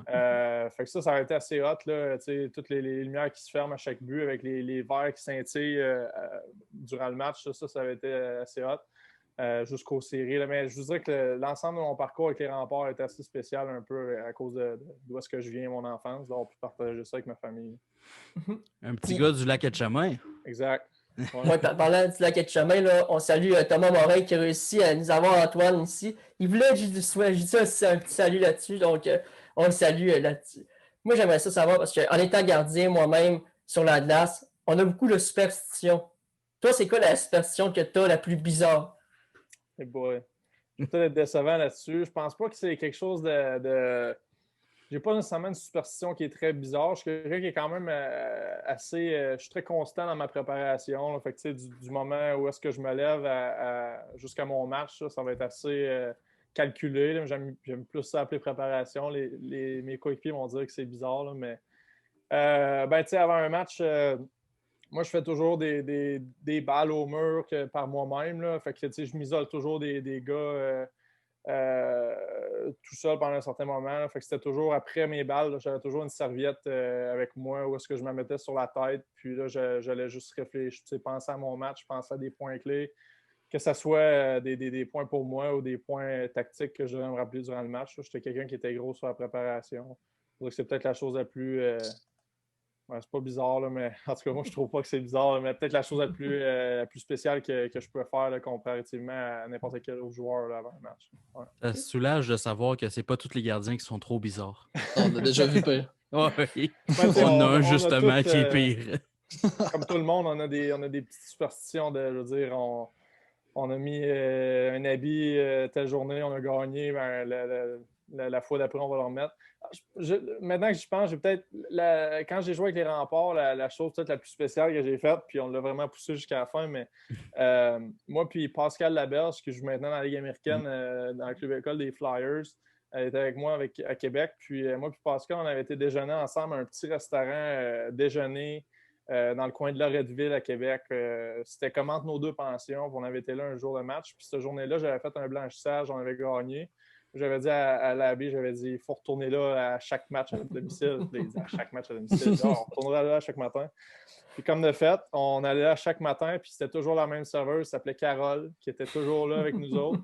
Puis je vous jure, les gars, le seul match qu'on a perdu de l'année, après avoir été au déjeuner à cet endroit-là, c'est la game numéro 7 en série qu'on a perdu. Tous les autres matchs à domicile, il y a peut-être eu d'avoir une dizaine, une douzaine. On a toujours gagné nos matchs après avoir été au restaurant, mais merci à Carole de nous avoir servi. Merci, Carole. La serveuse et non le bar, hein? C'est ça, ouais. Moi, j'aimerais ça savoir, en 2017, ta troisième saison avec le Dracard de Baie-Comeau, tu as remporté le trophée Marcel Robert. Puis pour ceux qui ne savent pas, le Marcel Robert, c'est remis aux joueurs étudiants par excellence de la Ligue junior majeure du Québec. Qu'est-ce qui t'a poussé à garder ton niveau académique autant élevé? Ben, je pense que de la base, mes parents m'ont toujours poussé à mettre l'emphase sur mes études. Là. Ça a toujours été quelque chose d'important chez moi. Fait que quand je suis arrivé junior, c'était naturel que je continue de mettre mes efforts à l'école, là, que le hockey n'allait pas nécessairement embarquer là-dessus. Je pense qu'il y a un déclic qu'il y a eu à Baie-Comeau, c'est qu'on avait un bon conseiller pédagogique qui s'est assis avec moi au début quand je suis arrivé. Il m'a dit qu'est-ce que tu aimerais faire éventuellement à l'extérieur du hockey. Puis quand j'ai pointé que je voulais me diriger en psychologie, ben ça m'a donné une motivation un peu plus supplémentaire à l'école. Tu sais, quand tu étudies, mais que tu as l'impression de faire quelque chose dans une direction. Donc, j'ai quand même une bonne motivation tout au long de mon parcours junior parce que je voulais toujours continuer d'avancer pour éventuellement faire un baccalauréat en psychologie. Puis c'est ça que j'ai fait. Donc, tu sais, pour moi, ça n'a jamais été très difficile l'école. Je suis extrêmement reconnaissant de ça. C'est le fun parce que j'ai joué dans une équipe où on voyageait beaucoup. On était souvent en autobus. Fait que c'est beaucoup d'heures de cours perdues. Mais naturellement, ça a quand même été... ça a toujours été quand même assez facile pour moi. Donc, un mix de quand même d'efforts et de discipline, mais aussi un bon support à Baie-Comeau qui nous offrait pour le côté académique. Parce que si je ne me trompe pas, je pense que c'est Chicoutimi puis Baie-Comeau qui voyagent le plus à travers la Ligue. Hein? Je ne sais pas, pour Chicoutimi, c'est certain que Baie-Comeau, on est dans le top. Là, des équipes comme Val-d'Or, Rwanda, Cap-Breton, c'est certain que c'est des endroits qui sont plus propices au voyagement, mais c'est pas rare qu'on manquait des semaines complètes d'école, au moins une semaine par mois, là, qu'on n'allait pas du tout au cégep. Fait que c'est toujours du rattrapage. C'est pour ça que je dis que même si l'école était relativement simple pour moi, ben, c'était quand même de m'assurer de bien communiquer avec mes profs tout le temps, m'assurer d'être toujours en avance sur mes affaires pour ne pas me ramasser dans des situations où j'ai 300 travaux, examens qui s'en venaient. Là. Fait que je pense que j'ai été bon pour mon time management, dans le fond, pour mon junior. C'est ça qui m'a aidé beaucoup. Puis moi, j'aimerais ça revenir sur ton passage avec les Commandants de Lévis. L'ancien, pour ceux qui ne savent pas, c'est l'ancien nom des Chevaliers de Lévis. Tu as obtenu le meilleur pourcentage d'arrêt du midget 3 en 2013-2014 avec un pourcentage d'arrêt de 932. Est-ce que c'est quelque chose qui te rend fier de voir que tu as eu des aussi bonnes statistiques avec cette équipe-là? C'était vraiment une belle saison, ça. C'était tout mon hockey mineur. J'ai toujours été un bon gardien dans ma région, mais jamais quelque chose d'exceptionnel. Puis quand tu commences à jouer midget 3, mais là, ça devient encore plus sérieux avec les recruteurs, etc. Puis on se compare beaucoup à travers le Québec. Pour moi, cette saison-là était le fun parce que je revenais de mon premier camp junior. Je voulais être un vétéran. Je voulais être quelqu'un qui allait se démarquer. Puis on avait une bonne équipe cette année-là. Là, on avait Samuel Blais qui joue dans la Ligue nationale cette année. On a Alex Barré-Boulet qui a eu beaucoup de succès junior puis qui maintenant a eu gros succès dans la Ligue américaine. Mathieu Nadeau, Thomas Chabot de notre partie. Mais en tout cas, on avait vraiment une bonne équipe. C'est une combinaison de tout ça, puis aussi une bonne saison pour moi. Mais j'ai pris confiance rapidement. On avait une équipe qui ne donnait pas beaucoup de lancers dangereux par match. Fait que c'était le fun. Mais tout au long de l'année, je pense que c'était une des années de hockey les plus fun. C'était une des années de hockey où est-ce que mon équipe a eu le plus de succès collectivement. Puis c'est spécial de faire partie d'une équipe où est-ce que chaque soir, on s'attend de gagner, puis on veut toujours aller plus loin. C'est ça. Pour la confiance, c'était gros pour moi, là, pour ma carrière. C'est quelque chose qu'on sait, les gardiens en ont besoin de confiance, doivent pouvoir parler en connaissance de cause. Est-ce que tu penses qu'une mauvaise séquence peut nuire à un gardien tout au long de la saison, sur une longue durée? Oui, c'est certain. Je pense que une fois, les côtés techniques, il y en a tellement de bons gardiens à travers le Québec.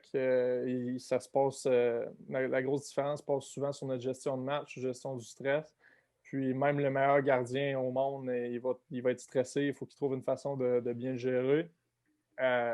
Pour moi, même si j'ai eu une relativement belle carrière avec mon junior, tout ça, j'ai vécu des moments où est-ce que j'ai eu de la misère, où j'ai pas été capable de gérer mon stress. Il y a des moments où est-ce que j'ai pas réussi, j'ai eu de la difficulté dans des matchs.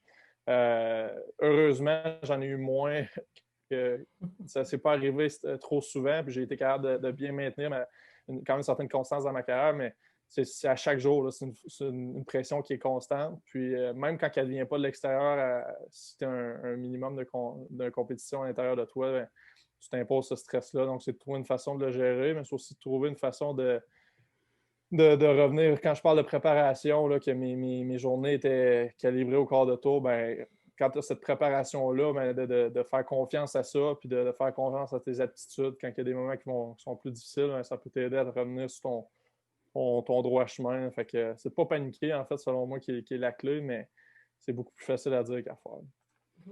Depuis 2018-2019, tu travailles pour l'organisation des Dracors de Baie-Comeau. Tu as commencé comme recruteur, mais maintenant, tu es devenu entraîneur des gardiens de but. Fait que toi, ta job, c'est vraiment d'évaluer les gardiens de but. C'est quoi la qualité la plus sous-estimée chez un gardien de but, selon toi? Pour moi, un gardien qui va avoir du succès, puis là, on parle de midget 3 à la Ligue nationale. Là, pour moi, un gardien qui va avoir du succès, c'est un gardien qui est beaucoup plus agressif que passif. Je vais m'expliquer en disant ça. Pour moi, un gardien qui a une intensité dans sa façon d'arrêter la rondelle a beaucoup plus de chances, selon moi, d'avoir des qualités athlétiques qui vont suivre son style de jeu, puis aussi avoir des qualités mentales qui vont suivre son style de jeu. Donc, on voit souvent des gardiens qui sont passifs, des fois par manque d'athlétisme, des fois par stress, par manque de gestion des émotions.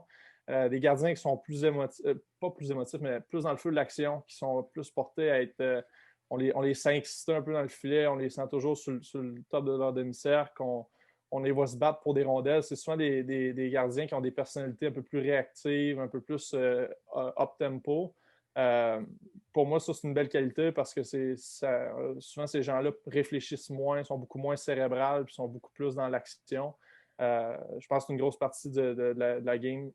Justement, j'ai parlé de stress tantôt. Là, c'est une grosse partie de la gestion du stress, la gestion des grands moments. Ça, c'est quelque chose que je regarde beaucoup, mais un bon gardien, c'est un très grand ensemble. Puis il va toujours avoir un gardien différent qui va réussir, mais ça, c'est une qualité que j'aime bien là, chez les gardiens. Du côté, là, on commence à parler un peu de ton côté coaching. Là, je veux savoir, je vais te donner un exemple, là, l'exemple de Zachary Foucalé, là, qui passe qui va dans la East Coast, AHL, ça marche pas très bien, descend East Coast, s'en va en Europe, qui se promène un petit peu comme ça. Là. Qu'est-ce que pour toi, tu penses qui est l'idéal pour un gardien, premièrement, côté mental, pour l'aider à être constant comme ça? Exemple, tu vois des gardiens qui ont un parcours parfait, ils vont directement, ils partent du junior, ça va bien, quelques matchs dans AHL, après ça, ils ont tout de suite leur chance NHL, puis ils sont constants en Ligue nationale. C'est quoi la plus grosse différence pour toi avec un gardien qui se promène beaucoup, contrairement à un gardien qui est constant? Là? Ben, la première chose dans tout ça, puis tu l'as mentionné un peu, Zachary Foucalé, pour moi, a manqué d'opportunités. Il n'a pas eu assez d'opportunités à se faire valoir. Puis peut-être pour les peu d'opportunités qu'il a pu se faire valoir, peut-être que ça n'a pas été suffisant pour les gens qui devaient prendre les décisions. Il y a une grosse question de timing dans le hockey. On le sait tous, là, les places sont limitées, les opportunités sont limitées, donc ça prend des fois un breakout moment, puis tout de suite, là, les choses s'accélèrent, comme dans la journée où est-ce que tu devais être excellent, tu as peut-être juste été bon, ça n'a pas marché. Moi, j'ai côtoyé Zach, on avait la même agence, puis côté talent, ce gars-là déborde de talent, puis c'est surtout moi, ce qui me fascinait, c'est son éthique de travail puis son acharnement sur le détail. Là, Zachary Foucalé, il pouvait, je ne vous exagère pas, là, il pouvait finir une pratique ou même à l'intérieur d'une pratique de gardien, là, on travaille un mouvement, puis là, il ne se sent pas exactement comme il devrait ou il veut être certain de faire le mouvement de la bonne façon. Puis il pouvait passer une bonne minute, 2 minutes à jaser avec l'entraîneur de gardien, de s'assurer de comment est-ce que je serais mieux à le faire pour optimiser ma performance. Puis après ça, il pouvait s'installer à côté du net puis faire le même mouvement pendant 50 fois, là, sans shot, sans rien, sans personne. C'est quelqu'un qui est très méticuleux sur les détails. Fait que, pour moi, c'est pas une question d'attitude, c'est pas une question d'éthique de travail, c'est pas une question de talent. C'était un des gardiens les plus talentueux que j'ai rencontrés. Mais il y a une question d'opportunité, de timing, il y a une question de comment l'organisation de voix.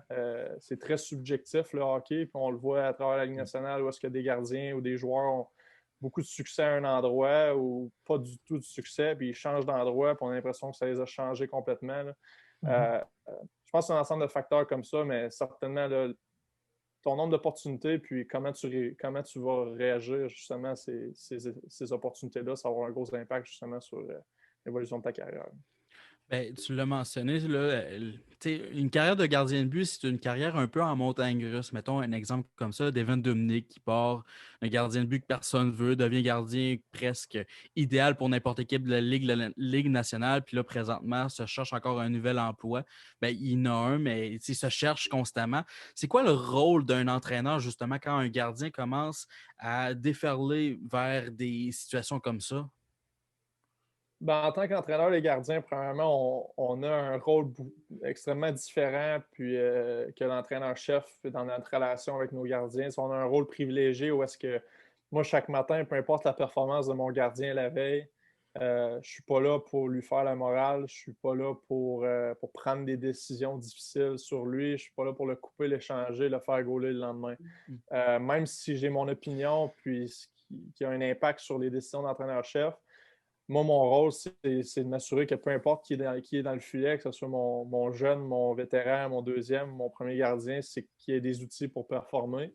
Fait qu'à chaque jour, avec un gardien, j'essaie vraiment d'être le plus objectif possible, de pouvoir lui amener le plus d'outils possible pour vraiment le rendre meilleur d'une journée à l'autre. Dans un cas de gardien qui peut avoir de la difficulté tôt, à la fin de leur carrière, comme j'ai parlé tantôt, il y a beaucoup d'éléments, mais c'est justement ça, le DG, l'entraîneur-chef, les gens qui ont des rôles plus importants vont prendre des décisions comme ça. Moi, en tant qu'entraîneur de gardien, c'est pas à moi de juger ça. Moi, toutes mes critiques vont être constructives. Tout ce qu'on va travailler ensemble va être pour l'amener vers le mieux.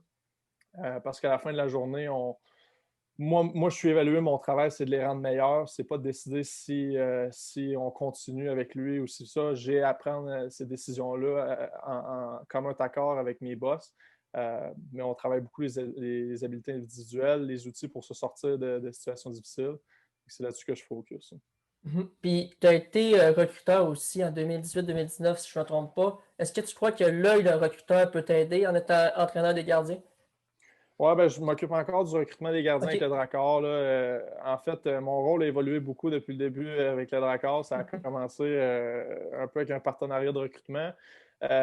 Oui, c'est certain. Ben, écoute, comme la question m'avait posée tantôt sur qu'est-ce que j'aime chez un gardien ou qui est selon moi un atout important, ben, je trouvais ça difficile pour la première fois de m'asseoir chez moi juste avant d'aller scouter mon premier match. Je me disais, bon, qu'est-ce que je cherche chez un gardien? Qu'est-ce qui est pour moi un élément de succès pour l'amener dans notre organisation? Mais tranquillement, pas vite, on se pose des questions, on jase avec des gens d'expérience. Je réfléchis à des expériences, à des conversations avec des entraîneurs de gardiens dans le passé, puis c'est là qu'on se crée une certaine recette qui est encore une fois ma recette, qui n'est pas la recette exacte. Mais ça m'a vraiment permis de renouer avec le hockey midget, de revoir en fait à quel niveau est-ce que les joueurs de 15 et 16 ans sont, à quel niveau de développement. En jouant, on ne réalise pas, on dirait, un jeune de 14 ans, 15 ans, 16 ans, qu'est-ce qu'ils doivent faire, à quoi ils ressemblent, qu'est-ce qui sont leurs principales lacunes, qu'est-ce qui est à travailler, qu'est-ce qui sont leurs principales forces. Puis le hockey évolue beaucoup. Donc, c'était vraiment de m'actualiser là-dedans, de parler avec beaucoup de gens. Puis avec tout ce regard-là, ben, en fait, ce qui est agréable, c'est que moi, j'ai la chance de repêcher des gardiens avec qui je vais travailler dans un quotidien. Donc, en ayant un gardien comme cette année, on a repêché Olivier Charlot qui joue avec nous. L'an dernier, on avait Venslav Shingarov. Ces deux gardiens-là, je les connaissais très bien. Donc, déjà là, au camp d'entraînement, jour 1, il n'y a pas de connaissances à faire, là. Je sais exactement ce qu'ils ont besoin. J'ai parlé avec leur entraîneur de gardien, j'ai parlé avec eux. Puis, on commence déjà notre partenariat, en fait, pour les rendre meilleurs sur la glace. J'ai cru là, puis tu l'as dit tantôt que tu étais aux universités en psychologie. C'est encore le cas? Tu as terminé? Il me reste 4 cours, là. Je finis à l'hiver, donc OK. je suis encore aux études présentement à temps plein. Donc, j'ai continué à faire du 4 cours par session là, tout au long en Plus à fait, distance. Ouais. Donc, tout est à distance. Là, avec le COVID, ça a même facilité bien des choses, là. Ça a été un des seuls points positifs du COVID pour moi cette année. Mais c'est ça, l'uniformité de tous les cours à distance m'ont permis de pouvoir bien finir mon parcours facilement, graduer à l'hiver. Ouais. Quand tu as commencé ces cours-là, est-ce que c'était dans l'optique justement de devenir gardien de but puis que ça allait entraîneur, puis que ça allait pouvoir t'aider justement? À la base, je voulais vraiment faire un doctorat en psychologie. Je voulais vraiment devenir psychologue. Le côté entraîneur est vraiment arrivé un peu subitement quand je suis allé à l'université McGill, puis j'ai pris une décision d'arrêter le hockey pour différentes raisons. C'est une opportunité qui s'est ouverte à moi de devenir recruteur, puis après ça, après le repêchage, ils m'ont offert une job d'entraîneur. J'ai toujours regardé un entraîneur en me disant j'aimerais peut-être ça éventuellement le faire. À 23 ans, je ne m'attendais pas à coacher junior, je m'attendais à coacher Bantam, Midget, puis c'est ce qui m'aurait intéressé. J'ai eu la chance d'avoir une opportunité. Donc, présentement, je finis mon baccalauréat. J'utilise certains outils là-dedans avec mon bac en psychologie, mais ce n'était pas vraiment dans l'optique de l'utiliser comme entraîneur. OK. Mais plus tôt dans la saison 1 de la table du hockey, on a reçu Jean-François Doré, recruteur des Foreurs de Val-d'Or. Puis il nous disait que lui faisait du recrutement par vidéo. Mais là, avec la COVID, il n'y a pas de match. Comment vous faites du recrutement présentement? Comment vous faites votre job en tant que tel pour voir les prochains goalers qui s'en viennent? Moi, présentement, c'est vraiment difficile parce que même l'an dernier, je l'ai fait beaucoup par vidéo. Quand le COVID a frappé au printemps, moi, dans le fond, j'avais été au Challenge Midget 3 à Jonquière. Puis là, je m'attendais à faire les séries de la Ligue de hockey Midget 3. Je m'attendais à faire le Combine. Puis peut-être me promener dans les Maritimes. Tout ça a été cancellé, évidemment. Donc, je me suis installé chez moi durant mon confinement. Puis c'est que ça que j'ai fait. J'ai dû regarder une 150 matchs Midget 3 qui avaient déjà été joués pour terminer mes évaluations. Puis là, ben, cette année, en fait, avec le manque de matchs, ça, pour l'instant, les seules informations qu'on a, c'est vraiment par des références avec des entraîneurs. J'ai des contacts dans le monde des entraîneurs de gardiens qui m'envoient des vidéos d'entraînement de gardiens qui sont éligibles au repêchage. Mais je serais vraiment menteur de vous dire que mon évaluation est très approfondie présentement, très complète. C'est quelque chose qui inquiète beaucoup la Ligue présentement là, pour le repêchage qui s'en vient. le manque d'informations. Je pense que pour les choix de première ronde, ça va être quand même assez clair. À l'intérieur d'une dizaine de joueurs, je pense qu'il y a des joueurs qui se démarquent, mais c'est par la suite, quand on arrive dans les rondes 2, 3, 4, 5, 6, 7, 8, on le sait qu'il y a de très bons joueurs qui sortent dans ces rondes-là, donc c'est plus difficile d'avoir un semblant de confiance sur ces choix-là présentement. Donc, on espère vraiment que le hockey puisse reprendre au Québec éventuellement, mais c'est ça. Pour l'instant, on est quand même assez limité sur nos évaluations. Puis en termes de préparation, parce que là, on sait que le 22 janvier, on va avoir 4 nouvelles bulles qui vont commencer. Donc, on va pouvoir reprendre l'activité dans la LHJMQ. Ça fait déjà un bon bout qu'on n'a pas eu de hockey dans la LHJMQ. Donc, comment vous faites pour préparer les gardiens pour être game fit présentement? Ben là, dans le fond, à Bécomo, nous, on vient juste de revenir du temps des fêtes. On a été confinés à l'hôtel jusqu'à temps qu'on ait nos résultats de test COVID. Donc, on va être tout le monde, en fait, présentement est chez soi ou à leur pension en confinement. On retourne à l'Arena le 11 janvier, lundi prochain. Donc, on a une préparation de 2 semaines pour la prochaine bulle où est-ce qu'on a 2 entraînements par jour la semaine prochaine qui vont être très intenses. Ça va être de la remise en forme, puis de ramener l'exécution, de ramener juste le feeling de l'équipement. Pour moi, quand je gardais les buts, c'était gros. Juste de revenir à un break d'une semaine au temps des fêtes, j'ai l'impression que je n'avais pas mis mon équipement pendant des mois. Donc, ça va être ça, d'aller chercher des répétitions. Puis par la suite, de pouvoir peaufiner nos choses. Mais les gars ont été vraiment bons depuis le début de la saison là, de suivre le manque de constance, en fait, que le sport au Québec a été cette saison. Tout le monde a été très reconnaissant du fait que la LHJMQ a pu reprendre. Puis, on a eu la chance de pratiquer tout au long de la première moitié de saison. On n'a pas manqué énormément de matchs dans les circonstances. On a pu s'entraîner avec nos préparateurs physiques puis de vraiment continuer de se développer en tant que joueur. Ça, je pense que tout le monde a été vraiment reconnaissant, considérant que le midget 3, tout le hockey mineur, en fait, est vraiment sur pause présentement. Donc, la motivation est là pour les joueurs. Puis avant d'aller vers le volet deck hockey avec Marc-André, moi, j'aimerais ça revenir sur un moment qui t'a sûrement marqué. Tu été invité au camp du Canadien de Montréal. Qu'est-ce qui t'a vraiment marqué de ce passage-là? Tu sais, tu te fais inviter avec le CH sur le ventre, ça doit être le fun. Le plus beau moment, c'était de le dire à mon père, parce que moi, je suis un énorme fan des Bruins de Boston. Et mon père est un fan du Canadien qui est fini. Donc ça, c'était un beau moment pour lui. Puis à chaque fois qu'on a des arguments aujourd'hui, encore une fois, il aime beaucoup me renvoyer une photo de moi avec un gilet du Canadien sur le dos en me demandant dans quel camp je me penche. Non, c'est extrêmement spécial. Même, on fait des blagues, puis tout le monde le sait que je suis un grand fan des Bruins dans mon entourage. Mais j'ai eu la chance de participer à un match contre les recrues des Sénateurs d'Ottawa dans le cadre d'un tournoi. Puis, de rentrer dans le vestiaire avec le chandail du Canadien, ton nom en arrière, c'est spécial. J'ai eu la chance de faire 4 camps professionnels.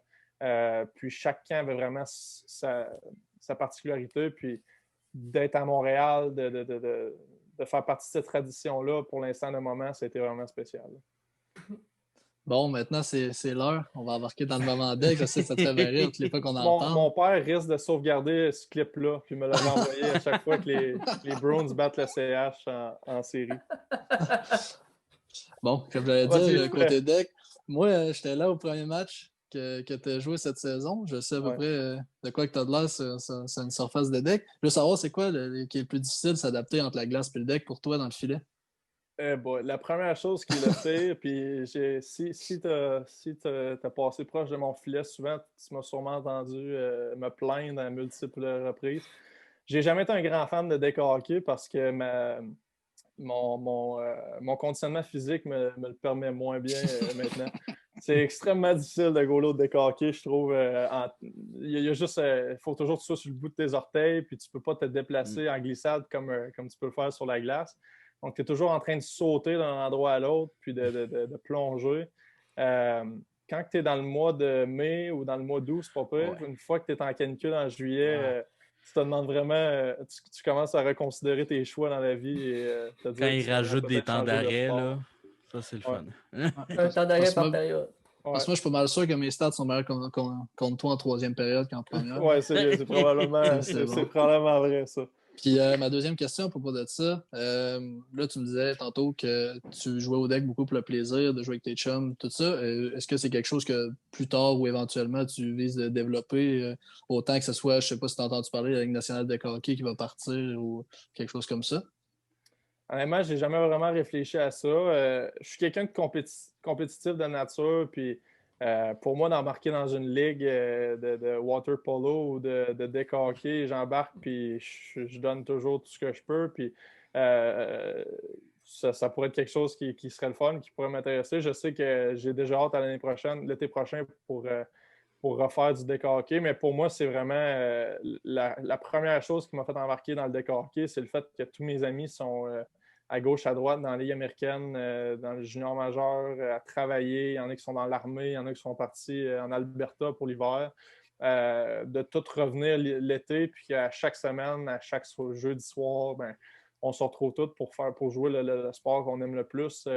C'est ça qui est vraiment le fun. Puis là, ben, après ça, comme je t'ai dit, mon côté compétitif embarque, puis ça, on a vraiment du plaisir. Mais le deck hockey a surtout été un moment de rassemblement un peu pour toute ma gang. On est tous des joueurs, comme je t'ai dit un peu plus tôt, on est tous des joueurs de hockey qui ne s'inventent pas le fait qu'on est des joueurs de deck. On est plus des joueurs de hockey qui ont du fun et qui jouent dans le meilleur qu'on peut. Là. Fait que, mais vous ne perdez pas souvent. Ouais, ben on est chanceux. On a une couple de joueurs qui savent comment jouer. Puis, t'es un gars du Lac-Etchemin, t'es un gars de la Beauce. Est-ce que tu as déjà pensé peut-être un futur essai dans la Ligue nord-américaine? Je sais qu'ils ont le Cool FM puis l'Assurancia là-bas. J'ai eu des offres pour aller jouer dans la Ligue nord-américaine quand j'ai fini junior puis quand je suis parti de McGill aussi. C'est pas quelque chose c'est pas que ça ne m'intéressait pas, c'était plus que le timing n'était pas là sur mes priorités. Moi, j'ai quitté McGill pour mettre de l'accent sur mes études. Quand je suis retourné à l'Université Laval, j'avais comme envie d'avoir un mode de vie, un vrai mode de vie étudiant, sans avoir d'obligation autre que vraiment focuser sur mes études. Donc, c'était pas quelque chose qui m'intéressait vraiment. Puis par la suite, bien rapidement, je me suis fait offrir d'être entraîneur avec le Dracor à temps plein. Donc, je suis à Bécomo à temps plein, 8 mois par année. Donc, présentement, c'est pas quelque chose qui m'intéresse. Puis je pense pas que mon corps pourrait suivre. Là. J'ai des vieilles hanches. Je pourrais en parler à Thomas. Mon swing au golf en souffre énormément. Mais non, je pense que ma carrière de gardien est vraiment terminée. Là. J'ai eu des belles années devant moi, mais je pense que je serais plus frustré de ne pas pouvoir revenir au niveau que j'étais que d'autres choses. Bon, ben là-dessus, Antoine, je pense qu'on peut juste te remercier énormément d'avoir pris du temps avec nous, d'avoir jasé de ta carrière d'entraîneur, de joueur, de recruteur, tout ce que tu as pu parcourir. Sincèrement, c'était super intéressant de connaître ton histoire. Même que Marc-André peut dire qu'il y a des meilleures stats en troisième période grâce à maintenant. On sait pourquoi. On sait maintenant pourquoi il y a des meilleures stats en troisième comparé aux 2 premières périodes. Là, j'ai l'air d'un... Comme toi, Jean-Mi, j'ai l'air d'un gars qui passe ses soirées sur ses sites, checker ses stats, mais c'est pas vrai. Tout est de la pure invention. Moi, j'aimerais remercier mon plastron qui est très, très large puis qui me permet de tomber à genoux et de faire 90% des arrêts au deck hockey. C'est ce qui me garde dans le game à chaque fois. Avant de closer ça, Jean-Mi, j'aurais peut-être juste une dernière question pour toi, Antoine. Vas-y. Tantôt, tu parlais que sur la glace, tu voulais que tes gardiens soient réactifs, tout le temps prêts, vraiment énergiques devant leur filet. Là. J'ai entendu souvent, justement, pour venir au deck hockey, là, que les meilleurs gardiens, c'était les gardiens les plus sloppy devant leur filet, que justement, utilises-tu plus cette stratégie-là au deck? Là, tu vas me dire, c'est peut-être à cause que tu es moins en forme, que tu bouges moins dans le net. Là. Mais est-ce que tu penses que c'est plus propice à être plus sloppy un peu dans ton filet que sur la glace? C'est sûr, ça dépend de ton physique. Là. Moi, à 6 pieds 3, en fait, l'affaire qui ne m'aide pas non plus au deck hockey, c'est que je goal avec mon ancien équipement de joueur de hockey. Puis ça, c'est une mauvaise idée parce que mes pads sont beaucoup plus lourdes, beaucoup plus grandes qu'ils devraient l'être. J'ai un plastron qui est très grand, un peu pour rien. Je pense que les goalers au deck qui sont très gros, qui couvrent du filet, peuvent se permettre un peu. Mais je ne sais pas, à long terme, honnêtement, quand on joue contre des bonnes équipes de deck hockey, c'est plus difficile, mettons, de rester plus passif dans son filet. Là. On n'a pas le choix de... Comme j'ai dit, c'est incroyable, honnêtement, ce que ça demande physiquement de rester sur le bout de ses orteils tout au long d'un match. Puis quand tu tombes en papillon, qu'il n'y a juste pas de moyen de te propulser d'un droite ou gauche que de se relever. Ça fait qu'à 30 degrés en mois de juillet, c'est pénible. Mais il y a vraiment... Vas-y. La technique plus large puis sloppy, ça, on appelle ça la technique gardien à la crosse. Je sais pas si vous avez déjà écouté un match de la crosse, là, mais c'est tous des gros gaillards qui font juste rester un peu piquette devant le filet puis qui essaient d'arrêter la balle. Non, c'est honnêtement le hockey et le deck hockey, pour les gardiens, c'est deux mondes différents. C'est assez impressionnant. Là, comme on peut le voir, on n'a pas besoin d'être un athlète pour avoir un peu de succès. Là-dessus, ben Antoine, merci énormément d'avoir pris du temps aujourd'hui avec nous. Donc, on dit merci à nos auditeurs de nous avoir écoutés aussi. Là-dessus, Antoine, je te souhaite la meilleure année. Oui, vas-y. Bonne saison. Ouais, c'est ça que j'allais dire. Meilleure année avec la Draka. Salut. Merci beaucoup. Nous sommes de retour avec Simon Tremblay qui va activer sa caméra dans les prochains instants. Genre, il est de retour avec moi. Alors que l'édition spéciale Chevalier est pratiquement terminée. On finit nos quelques remerciements dans ce podcast et après ça, on va écouter Canadien. Il n'y aura probablement pas d'émission d'après-match. En tout cas, c'est pas encore décidé. Ça me surprendrait qu'il y en ait une. Ça va être de la vie des boys, ça va dépendre. Notre Joe est malade aujourd'hui, donc il n'est pas des nôtres. C'est pour ça qu'il n'était pas là. Donc, Simon, si t'es craqué pour en faire un, moi, je suis craqué. Mais ça va dépendre. On s'en parlera après la game parce qu'il va être rendu tard. Là-dessus, Simon, que dire de cette émission-là? Éric Bélanger et Antoine Samuel, deux anciens. Attends un peu. Deux anciens chevaliers qui étaient avec nous. Même un ancien et un coach actuel.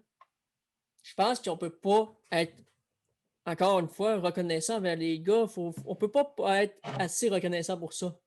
Ben, Éric Bélanger, c'est comme un dictionnaire. Chaque fois qu'il parle, là, je trouve que il est funny, c'est un chum. Puis tu parles avec, puis il est là, puis il rit, puis c'est drôle. On aurait dit ça faisait 5-6 ans qu'on était un gars en plein ça.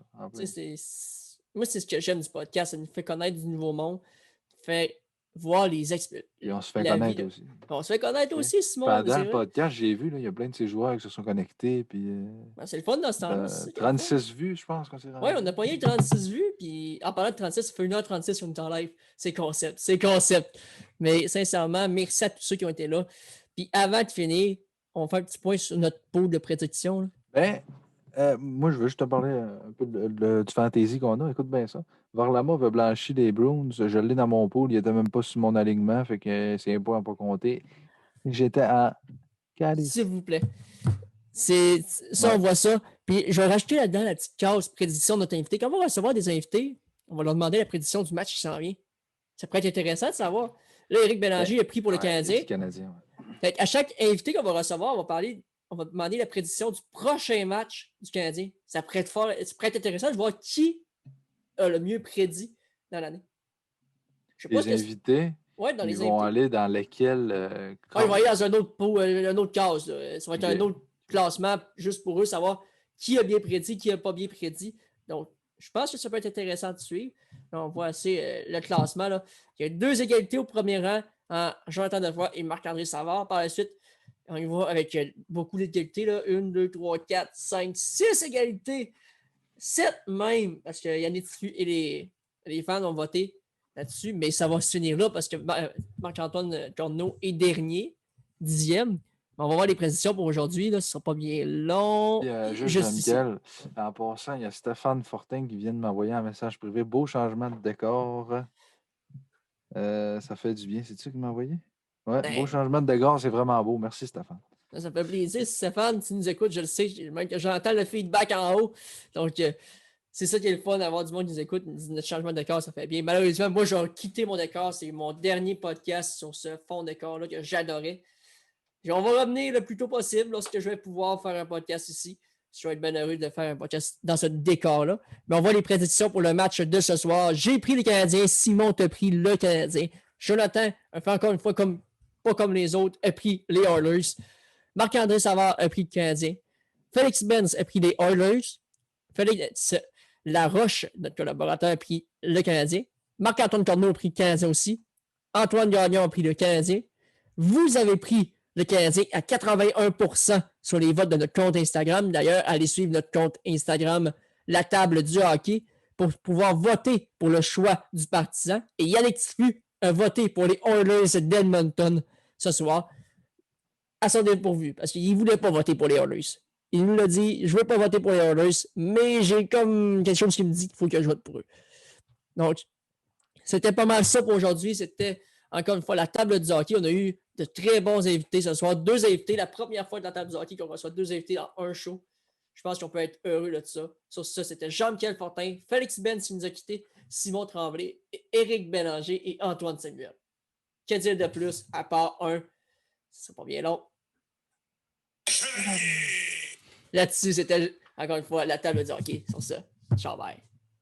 Salut!